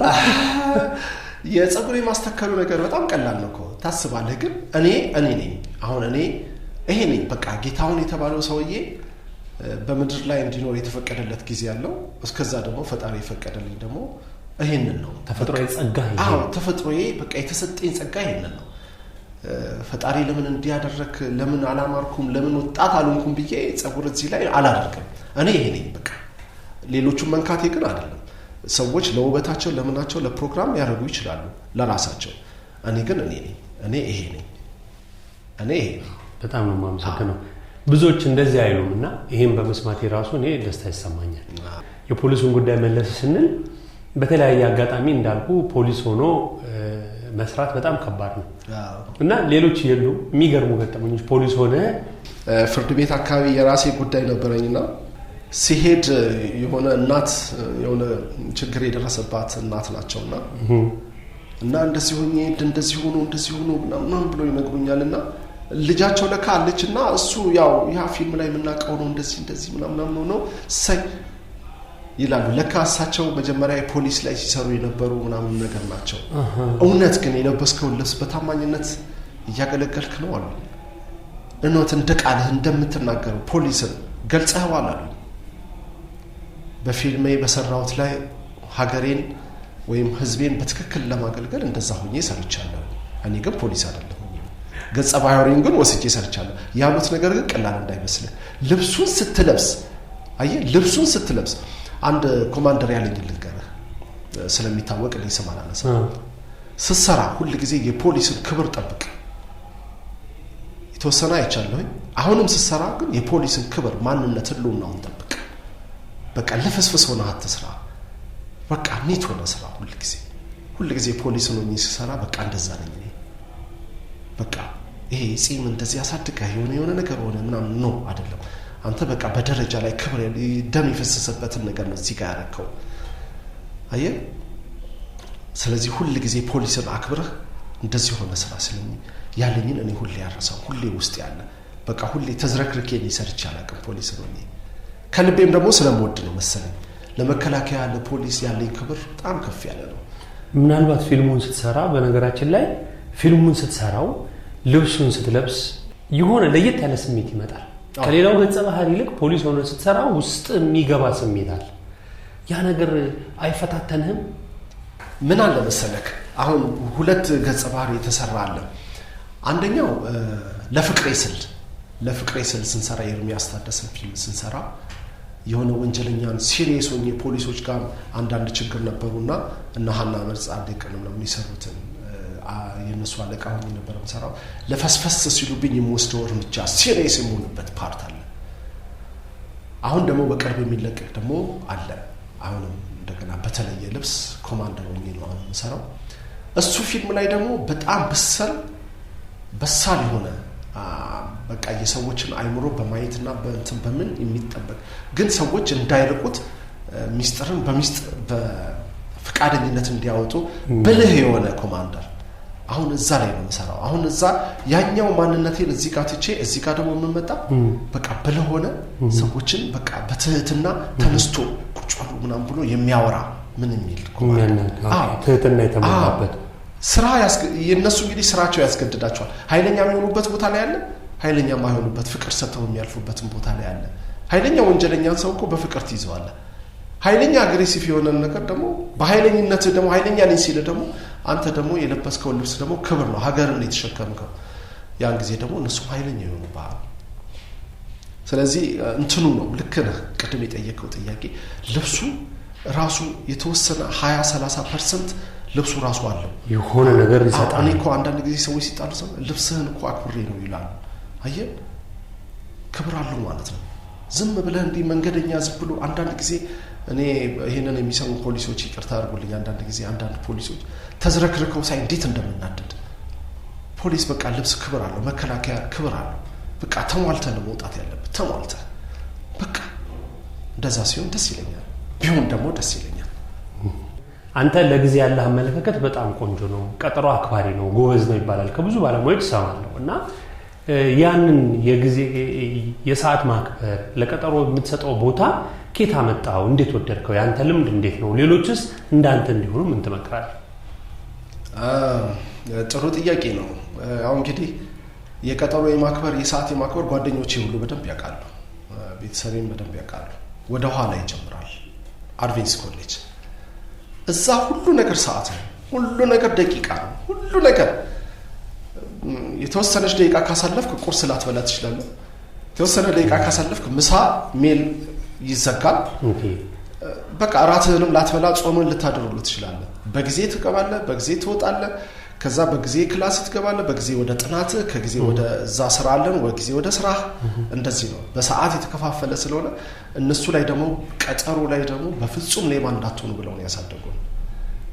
እዚህ ስመጣ ያው ከማህበረሰቡ ጋር ብዙ ያው ትነጋገራለህ፣ ትጋጫለህ። አንድም ጊዜ ያንድም ሰው ቀጠሮ በዚህ የህይወት ዘመኔ ሌት ሆኜ አላውቅም፣ አሳልፌ አላውቅም፣ አርፍጄ አላውቅም።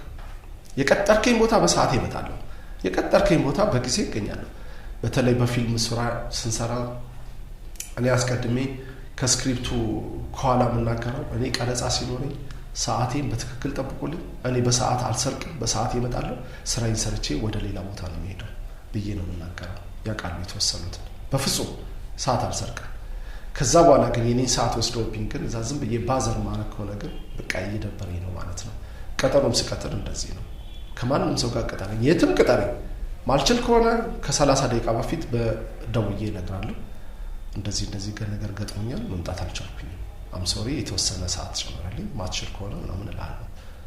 የፈለክበት ቦታ ቀጠረኝ። መመጣ ከሆነ ግን በቃ እመጣለሁ። እኔ ፓንክቹዋል ሰዓቴ ላይ ከች ነው የምለው። እኔ በፍጹም ሰዓት አልሰርቅም። አንድ ጓደኛ ያለ ደረጃ የሚባል እና 3 ሰዓት ላይ ተቀጣጥረን 3 ሰዓት የተቀጣጠርንበት ቦታ ላይ ይገኛለሁ። እሱ ላይ መቼው ይችላል፣ በጣም የዋህ ነው። ሰዎች መንገድ ላይ ይይዙታል። የሆነ ነገር ሲያወራ ሰዓቱ እየሄደበት ይሄዳል። አንተን ካገኘ በቃ ከያንተ ጉዳይ ጋር ያለውን ጨርሶ ነው መሄድ የሚፈልገው እና ሲጨርስ ወይ ሲመሳል ሊሆን ይችላል 7 ሰዓትም ሊሆን ይችላል፣ ብቻ አይታወቅም። እና 7 ሰዓት ላይ ግን ይመጣል። ይመጣል እና ይመጣና የቀጠርከኝ ቦታ ጋር መጥቻለሁ ግን አልቀረሁም አሁን የት ልምጣልህ ይለኛል በተቃራኒ ነው ጠቅላላ እና በቃ ምንም አይመስለው በቃ አልቀረሁም አይደል ይላል እና አንዴ አዲስ አበባ እንሄዳለን ተባብለን ተቀጣጥረናል ነው እየጠበቅኩት ነው ቀረብኝ ብደውል እየመጣሁ ነው ብደውል እየመጣሁ ነው ይለኛል በቃ እሱ ይምጣልኩኝና እኔ የራሴን መኪና አስነስቼ ሄድኩኝ ወደ አዲስ አበባ ላታምን ትችላለህ አዲስ አበባ ገብቼ የሆነ ጉዳይ እየፈጸምኩ እያለ ደወለ መጥቻለሁ የቱ ጋር ነህ አለኝ የሚገርም anyway እኔ ሰዓት ላይ ሰዓት አልሰርቅም የማንንም ሰው ሰዓት አልሰርቅም በሰዓት ይገኛለሁ የትም ጥሪ ቢኖረኝ እኔ በሰዓቱ እገኛለሁ በቃ 7 ሰዓት ጥሪ ከሆነ እኔ 7 ሰዓት እዛ ቤቷ ላይ ነኝ አዳራሽም ድንኳንም ምንም ይሁን እኔ ብቻ እዛ ቦታ ላይ ነኝ እገኛለሁ ከዛ ከሰዎቹ ጋር እነሱ ፕሮግራማቸው ሌትም ምንም ብቻ ነው ተገኝቻለሁ በቃ እኔ እንደዚህ ነው በጣም ደስ ይላል እኔ ምናልባት እንደውም ይሄ ሰውዬ የጃንሆይን ሐውልት አይቶት ይሆን እላለሁ ስላሴ ካቴድራል ስላሴ ውስጥ አይተው ከሆነ የጃንሆይ ሐውልት አለና አይ ቲንክ ጊዜ ወርቅ ነው ሳይሰራባችሁ ስሩበት እንደዚህ አይነት ነገር ይመስለኛልና በጣም ከመወደው አባባል ውስጥ ጃንሆይን በጣም ወዳቸዋለሁ ንግግሮቻቸውን አስተማሪ ሐሳቦቻቸው ደስ ይሉኛልና አይ ቲንክ አንተም ለጊዜ ያለህ አመለካከት ሳይሰራብህ ጊዜ አንተ ለመስራት የምታደርገው ነገር ነው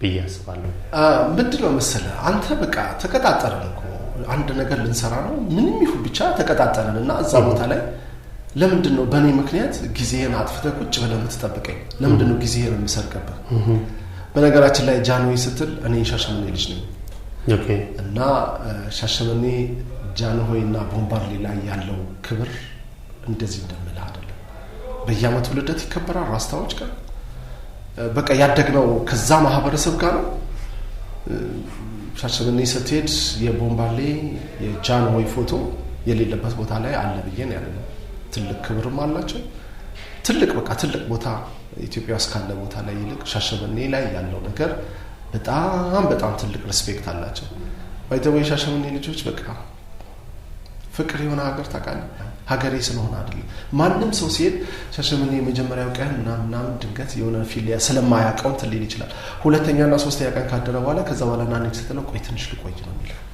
የሚመች ሀገር ለሁሉ ነገር በቃ የሚመች ሀገር ታውቃለህ ለኑሮ የሚመች ገንዘብ ለማግኘት የሚመች የተመቸ ወጣቱ ለስራ ቢል የሚመች ትልቅ ሰዎች ለኑሮ ለተከባብረው ለመኖር የሚመች በቃ ምርጥ ሀገር ታውቃለህ ይገርም ነገር ነው በዛ ላይ ደግሞ በጣም ብዙ ሀገራትን ታዋስናለች አሁን ደግሞ በጣም አደጉ ከሚባሉት ኢትዮጵያ ውስጥ ሀገሮች ደግሞ ሻሸመኔ አሁን በሚገርም ሁኔታ እንደ አዳማ እንደ አዲስ አበባ ሻሸመኔ የሚገርም ሀገር የሚገርም ለውጥ ምክንያቱም የራሷ ያደገ የራሷ ከንቲባ ስላላት እና የሚገርም ለውጥ ነው ያለችው የፊልም ሙያ ውስጥ ያለ ወይም በሌላ ሙያ ውስጥ ያሉ ተዋናዮች እንዲበረቱ የሚያደርጋቸው ነገር ምንድነው አንደኛ መንግስት የመጀመሪያው መንግስት ሚዲያውን መስጠት ሚዲያ ሰጥቷል አክቹአሊ ግን የሚዲያን የሚመለከት በጣም ብዙ ካሜራዎች ላይቶች ፊልተሮች በጣም ብዙ ነገሮች ያስፈልጋሉ ያንን ነገር ለባለሙያዎች ከቀረጥ ነፃ አድርጎ ማስገባት ያ ነገር ባለሙያውን ያበረታታል በጣም ብዙ ወጣት አለና እኛኮ ኢትዮጵያ የታደለችው አንዱ በወጣት የተገነባች ሀገር ስለሆነች እኮ ነው ለዚህ ነው እኮ መንግስት በየጊዜው የሚያወጣው ፖሊሲ ወጣት ላይ የሚሰራው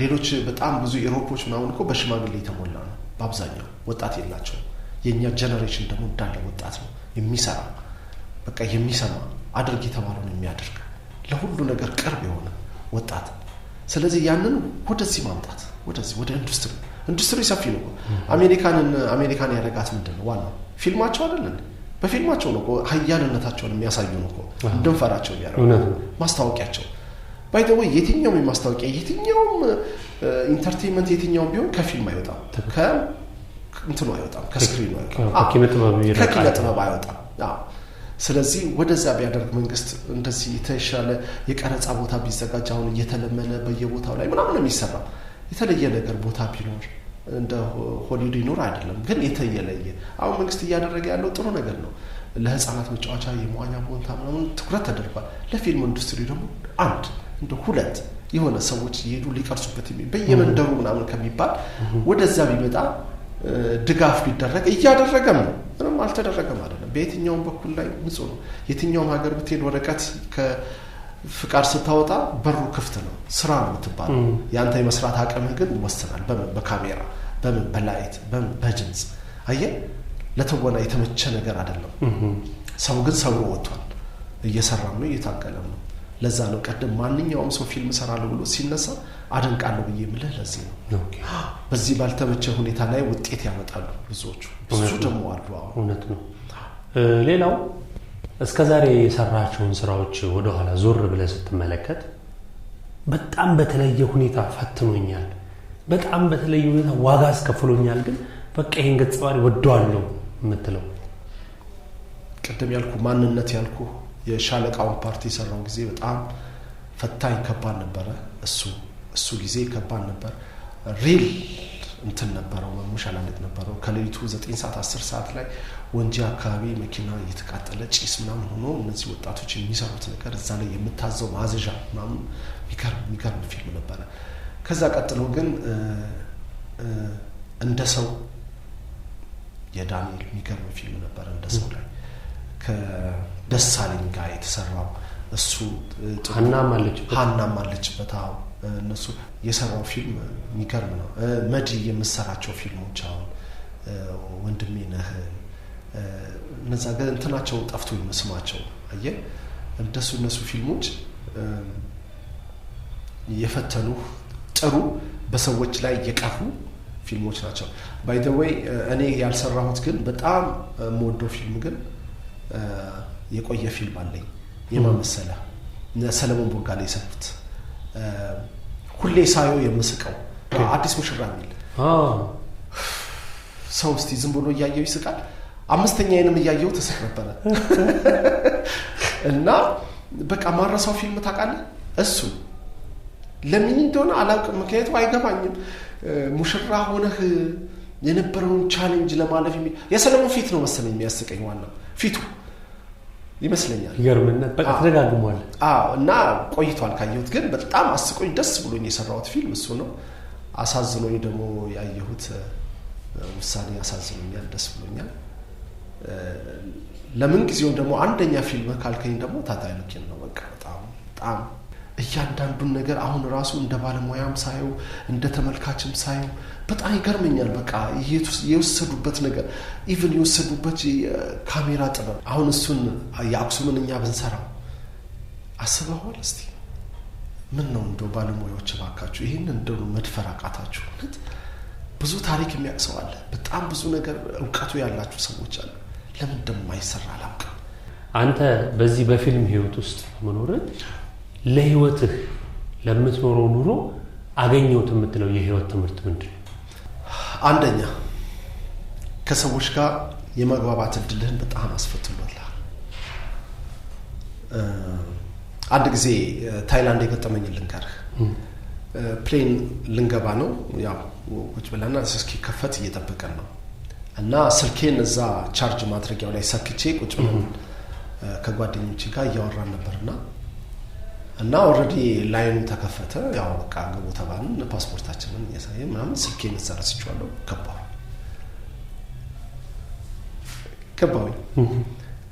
ገባሁኝና ቁጭ ካልኩ በኋላ ፕሌን ውስጥ ገብቻለሁ። ኦልሬዲ በቃ ገብቻለሁ፣ ቁጭ ብያለሁ እና ስልኩ ትዝ አይለኝም። እንደ መኪና አቁሙ፣ እንደ መኪና ወርጄ ላምጣ ምናምን የምትለው አይደለም። መጀመሪያ ጠይቀህ ከሆስተሶች ጋር አውርተህ ምናምን ነገር ነው። አጋጣሚ ሆኖ እዛ የምትሰራ አንድ ሆስተስ ኢትዮጵያዊ ያገኘሁኝ። በነገራችን ላይ የታይላንድ ዜጎች ትገላቸዋለህ እንጂ እንግሊዘኛ አያወሩ። እዛ ሀገር ብትሄድ አያወሩ፣ በፍጹም አያወሩ። ምንድን ነው ምክንያቱ? የራሳቸውን ቋንቋ ብቻ ነው የሚያወሩት። በጣም ነው የምትቸገረው እና እኔ ብቻ አጋጠመኝና ነገርኳት። አውቃለሁ እኮ ፊልም ላይ እንደዚህ በጣም ነው ምናምን እና ከሆኑ 3-4 ሴቶች ጋር ፎቶ ተነሳ ምናለን እና ምን እንርዳህ አሉኝ። ስልኬን እዛ ቦታ ላይ እዛ ላይን እንትን ላይ ረስቼ መጣሁ። ቻርጅ ላይ ነው ያለው፣ ችግር የለውም እና ሄደው ስልኬን ይዘው ሊመጡ። ምን ማለት ነው አሁን የጠየቀኝ? ምን ጠቀመህ? ይሄን ጠቀመኝ። በሮች ክፍት ናቸው። ሰዎች ያውቁሃል። አሁንም ቢሆን በየቦታው ላይ ስትሄድ ያውቁሃል እኮ የሆነ ቦታ ላይ ያገኙህና ያውቁሃል። የት ነበር ማቀህ ምናምን ይለዋል። ስክሪን ላይ ስለሚያውቁህ ነው እንጂ ዘመዳቸው ወገና ምናምን አይደለህም አንተ። በቃ እንዳይጨነቁት ብለህ አይ እኔ ፊልም ባለሙያ ነኝ እንደዚህ የምንተዋወቀው በቃ ትላለህ እንጂ እንደዛ እንትኑ እድሉን የሆነ ቢሮ ስትገባ አንዳንድ ቦታ ላይ ስትገባ ትንሽ የሆነ ከፈት ይሉልሃል። በተረፈ ግን በህይወት ላይ መታለልን አለመታለልን ሰዎች እንዴት ቺት እንደሚያደርጉ ህግን አለማወቅ ከተጠያቂነት እንደማያስጥል ህግ ላይ ያሉ ሰዎች ደግሞ የበላይ ባለስልጣንን ምናምን የሚሉ ሰዎች ደግሞ ነገ ተጠያቂ እንደሚሆኑ ነገ ተጠያቂ ሰንሰለት እዚህ ጋር እንደሚገባ ይሄንን ታውቅበታለህ፣ ትማርበታለህ፣ ትህትናን ታውቃለህ፣ ከሰዎች ጋር መኖርን ትማርበታለህ። የፊልም ኢንዱስትሪ በጣም ሰፊ ነው። እንደዚህ እንደምትለው አይደለም፣ በጣም ሰፊ ነው። እኔ የተወሰኑ ማስታወቂያዎችን ሰርቻለሁኝ። 8-9 የቃና ኢቢኤስ ላይ ማስታወቂያዎች ሰርቻለሁ። 7-8 ማስታወቂያዎች ሰርተናል። እና ማስታወቂያ ስትሰራ ከፊልም ጀርባ ያው ማስታወቂያ ይገባል። ሁሌ ያዩሃል። አሁን እንኳን ትንሽ ወደ ኋላ አለፍ ነው እንጂ እና ቤታቸው እየመጣህ በግድ ስክሪናቸው ላይ ትመጣለህ። ስለዚህ ያውቁሃል። የት እንደሚያውቁህ ነው የማያውቁህ እንጂ ያውቁሃል። ስለዚህ ስክሪን ላይ ስትሆን እንደዚህ ከሰዎች ላይ የምትደርስ አይነት ነገር ሁሉ ነገር ላይ ቆጠብ ትሆናለህ፣ ትጠነቀቃለህ፣ ለሰዎች ክብር ትሰጣለህ፣ ለሰዎች ሬስፔክት ታደርጋለህ። ዝም ብለህ ባገኘህበት ቦታ ላይ ዝም ብለህ የሆነ ቦታ ላይ አትገኝም። ለሰዎች ለወጣቶች አስተምረን ብለህ የምትለው ላይ አትገኝም። ትጠነቀቃለህ፣ በጣም ለሰው ትጠነቀቃለህ። ይህን ሁሉ ትማርበታለህ። የህይወት ትምህርት ቤት ነው።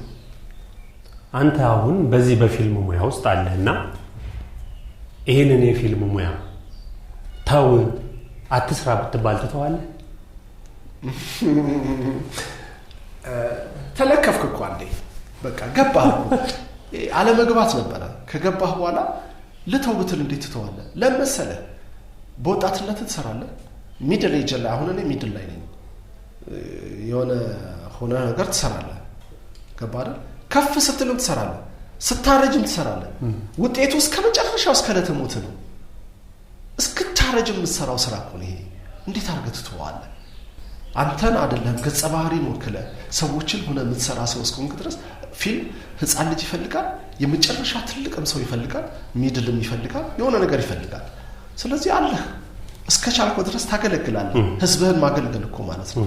መጠቀምህን ብቻ አይደለም ማሰብ ያለብህ፣ ገንዘብ ማግኘትህን አይደለም ማሰብ ያለብህ። በነገራችን ላይ ስለ ፊልም ሳወራ አንድ ነገር ሳልናገር ማለፍ አልፈልግም።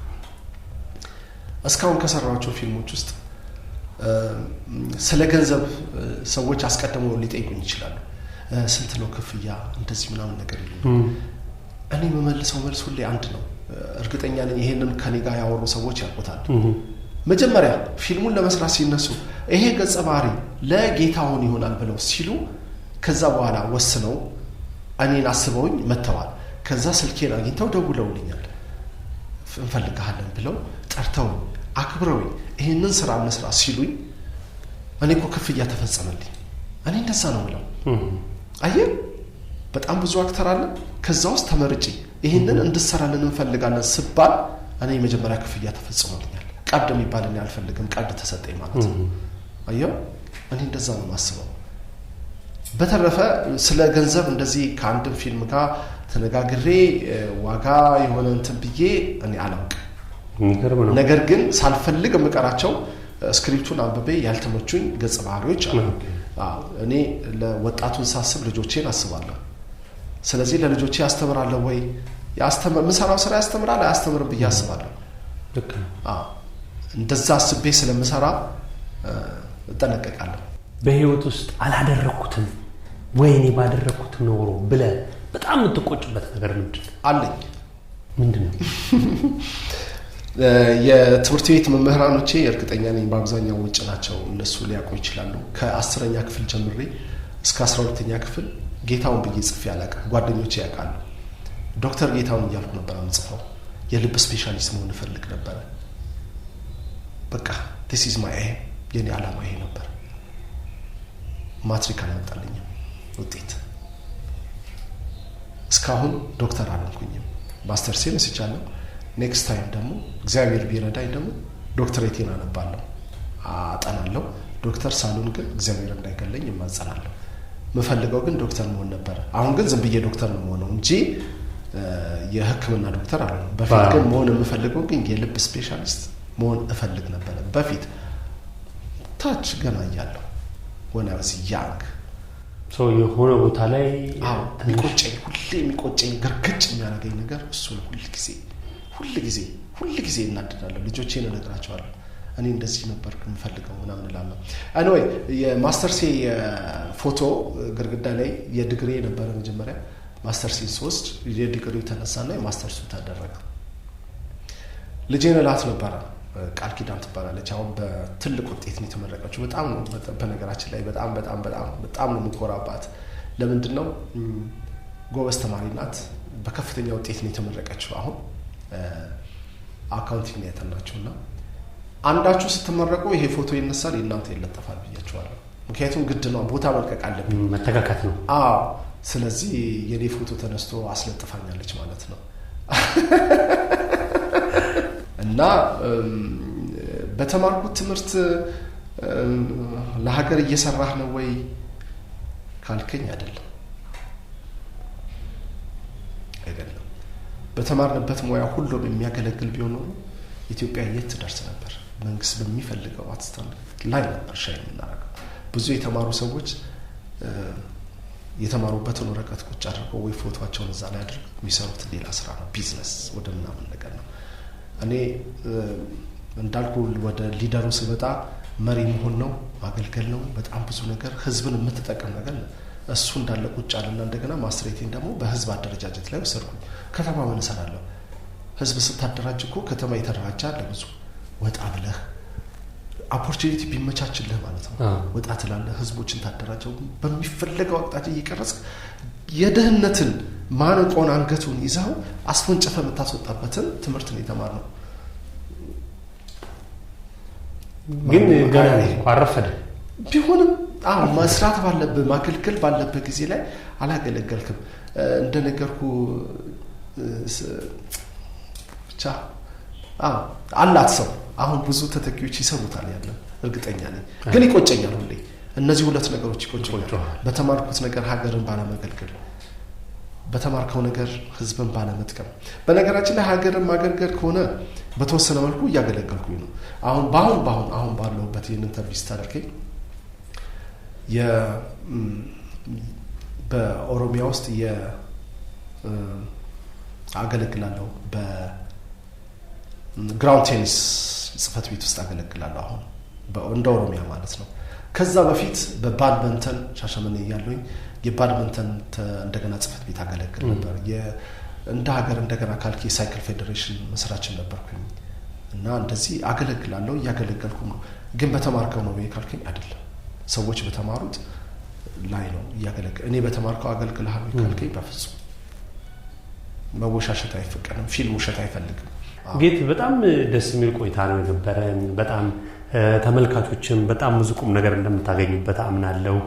ለነበረን ቆይታ እያመሰገንኩኝ ደስ እያለኝ በስተመጨረሻ ብታስተላልፍ የምትፈልገው መልእክት ካለ፣ ማመስገን የምትፈልገው አካል ካለ በዚሁ ተመሰጋግነን አመስግነን እንቋጫለን ማለት ነው። እሺ፣ የመጀመሪያ ተመስጋቢ ማመሰግነው ሰማይና ምድርን የፈጠረልን እግዚአብሔር በጣም አድርጌ አመሰግናለሁ።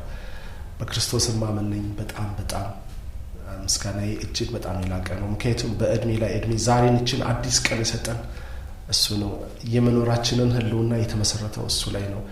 ቀጣይ 5 ደቂቃ ምን እንደምንሆን የማናቅ ሰዎች ነን እና አኑሩን ሁል ጊዜ ደናደሩ ተብለን የኖርን ሰዎች ነን እኛ እና ምስጋና ለሱ ከምን በላይ ጭምር ነው ማረግለት። በተረፈ እንግዲህ ማመስገን የምፈልገው ቤተሰቦቼ ነው። አሜሪካን ወንድም እህቶቼ እንዳሉ ሳሉ እናቶቼ በጣም ማመሰግነው። ከሁሉ በላይ ግን እህትም ሚስትም ለሆነችኝ እናትም ለሆነችኝ ቶዚ በጣም ትልቅ አክብሮት አለኝ። በጣም ልናገረው ከምችለው በላይ በጣም ሁሉ ጊዜ ከጎኔ ናት። ሁሉ ጊዜ በቃ በደስታዬም በሐዘኔም በችግሬም በህመሜም አብራኝ እውነት ሳትቀየር ሳትለወጥ ዘመናችንን አሳለፈን። የልጅነት ጊዜያችንን ነበር አብረን የነበረው። አሁንም አብረን ነን። ሁሉ ነገር በተበለሻሸብኝ ጊዜ ላይ ከጎኔ የነበረው ብርሃኑ ከቃላት በላይ እጅግ በጣም አድርጌ አመሰግናለሁ። ወታደራዊ ሰላምታ። ጎረቤቶቼ አሁን አብረን ያለንን አብረን የምንሰራቸው ፊልም ኢንዱስትሪ ውስጥ ያሉት ጓደኞቼ ጠቅላላ ዳይሬክተሮች፣ ካሜራማኖች ሁሉንም እጅግ አድርጌ አመሰግናለሁ። እንደገና ደግሞ ለዚህ እንግድነት ክብር ለሰጠኝ ፈጣሪ ክብር ይስጥልኝ ብዬ በጣም አድርጌ አከብራለሁ። እና ደግሞ ማስተላልፈው ለወጣቱ ነው። ጊዜያችሁን ተጠቀሙበት እባካችሁ።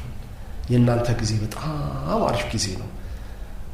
የራሳችሁን ቴሌቪዥን የራሳችሁን ጣቢያ ይዛችሁ የምትጓዙ ሰዎች ናቸው። በኪሳችሁ የምታስተላልፉትን መልእክት ነገ ታናናሾችህን ተመልከት፣ ታላላቆችህን ተመልከት። ስለዚህ መስራት ከቻላችሁ ውጤቱ ያማረ ነው። ኢትዮጵያ ውስጥ እንደ ድሮ የመንግስት ሰራተኛ መሆን አያዋጣም። ኢትዮጵያ ውስጥ አሁን መስራት ይቻላል። ሰፊ ክፍት በጣም ሰፊ ቫካንሲ በማንበብ እንትን አትበሉ። የራሳችሁን ነገር ፍጠሩ። እድላችሁ በጣም ሰፊ ነው። በጣም ሰፊ ነው እና ጊዜያችሁን ተጠቀሙበት። እኔ የምለው ለወጣቱ በጣም ወጣቱ ላይ ነው እና ጊዜያቸውን እንዲጠቀሙበት። በቃ በሆነ ባልሆነ ነገር እንዳይወሰዱ፣ ጊዜያቸውን ባልሆነ ነገር እንዳያጠፉ። በቃ ቤተሰብ ወልዶ አምጥቶ እዚህ ጋር አድርሷችኋልና አሁን ደግሞ የራሳችሁን ነገር ፈጥራችሁ የራሳችሁን ነገር ቻሌንጅ በጥሳችሁ የምትወጡበትን ነገር እድሉ በእጃችሁ ነው ያለው። አሁን ያዙት። የነብር ጭራ አይያዝም ከተያዘ አይለቀቅም የሚባለው ይሄ እድል ነው። ይሄችን እድል ተጠቀሙባት። እኔ የምለው ለወጣቱ አባቶች ደግሞ አሉ። አባቱ ነው ወጣት የሆኑ አሉ። አባቱ ነው ልጅ የሆኑ ሰዎች አሉ። እባካችሁ አባትነታችሁን አባቱ ነው። ልጆችን አስተምሩ፣ ምከሩ፣ መልሱ። እንደገና ተመልሳችሁ እንደ ልጅ እየወጣችሁ ዩቲዩብ ላይ እባካችሁን የወረደ ነገር አታድርጉ። ፈጣሪም ያዝንባችኋል፣ ሰውም ያዝንባችኋል።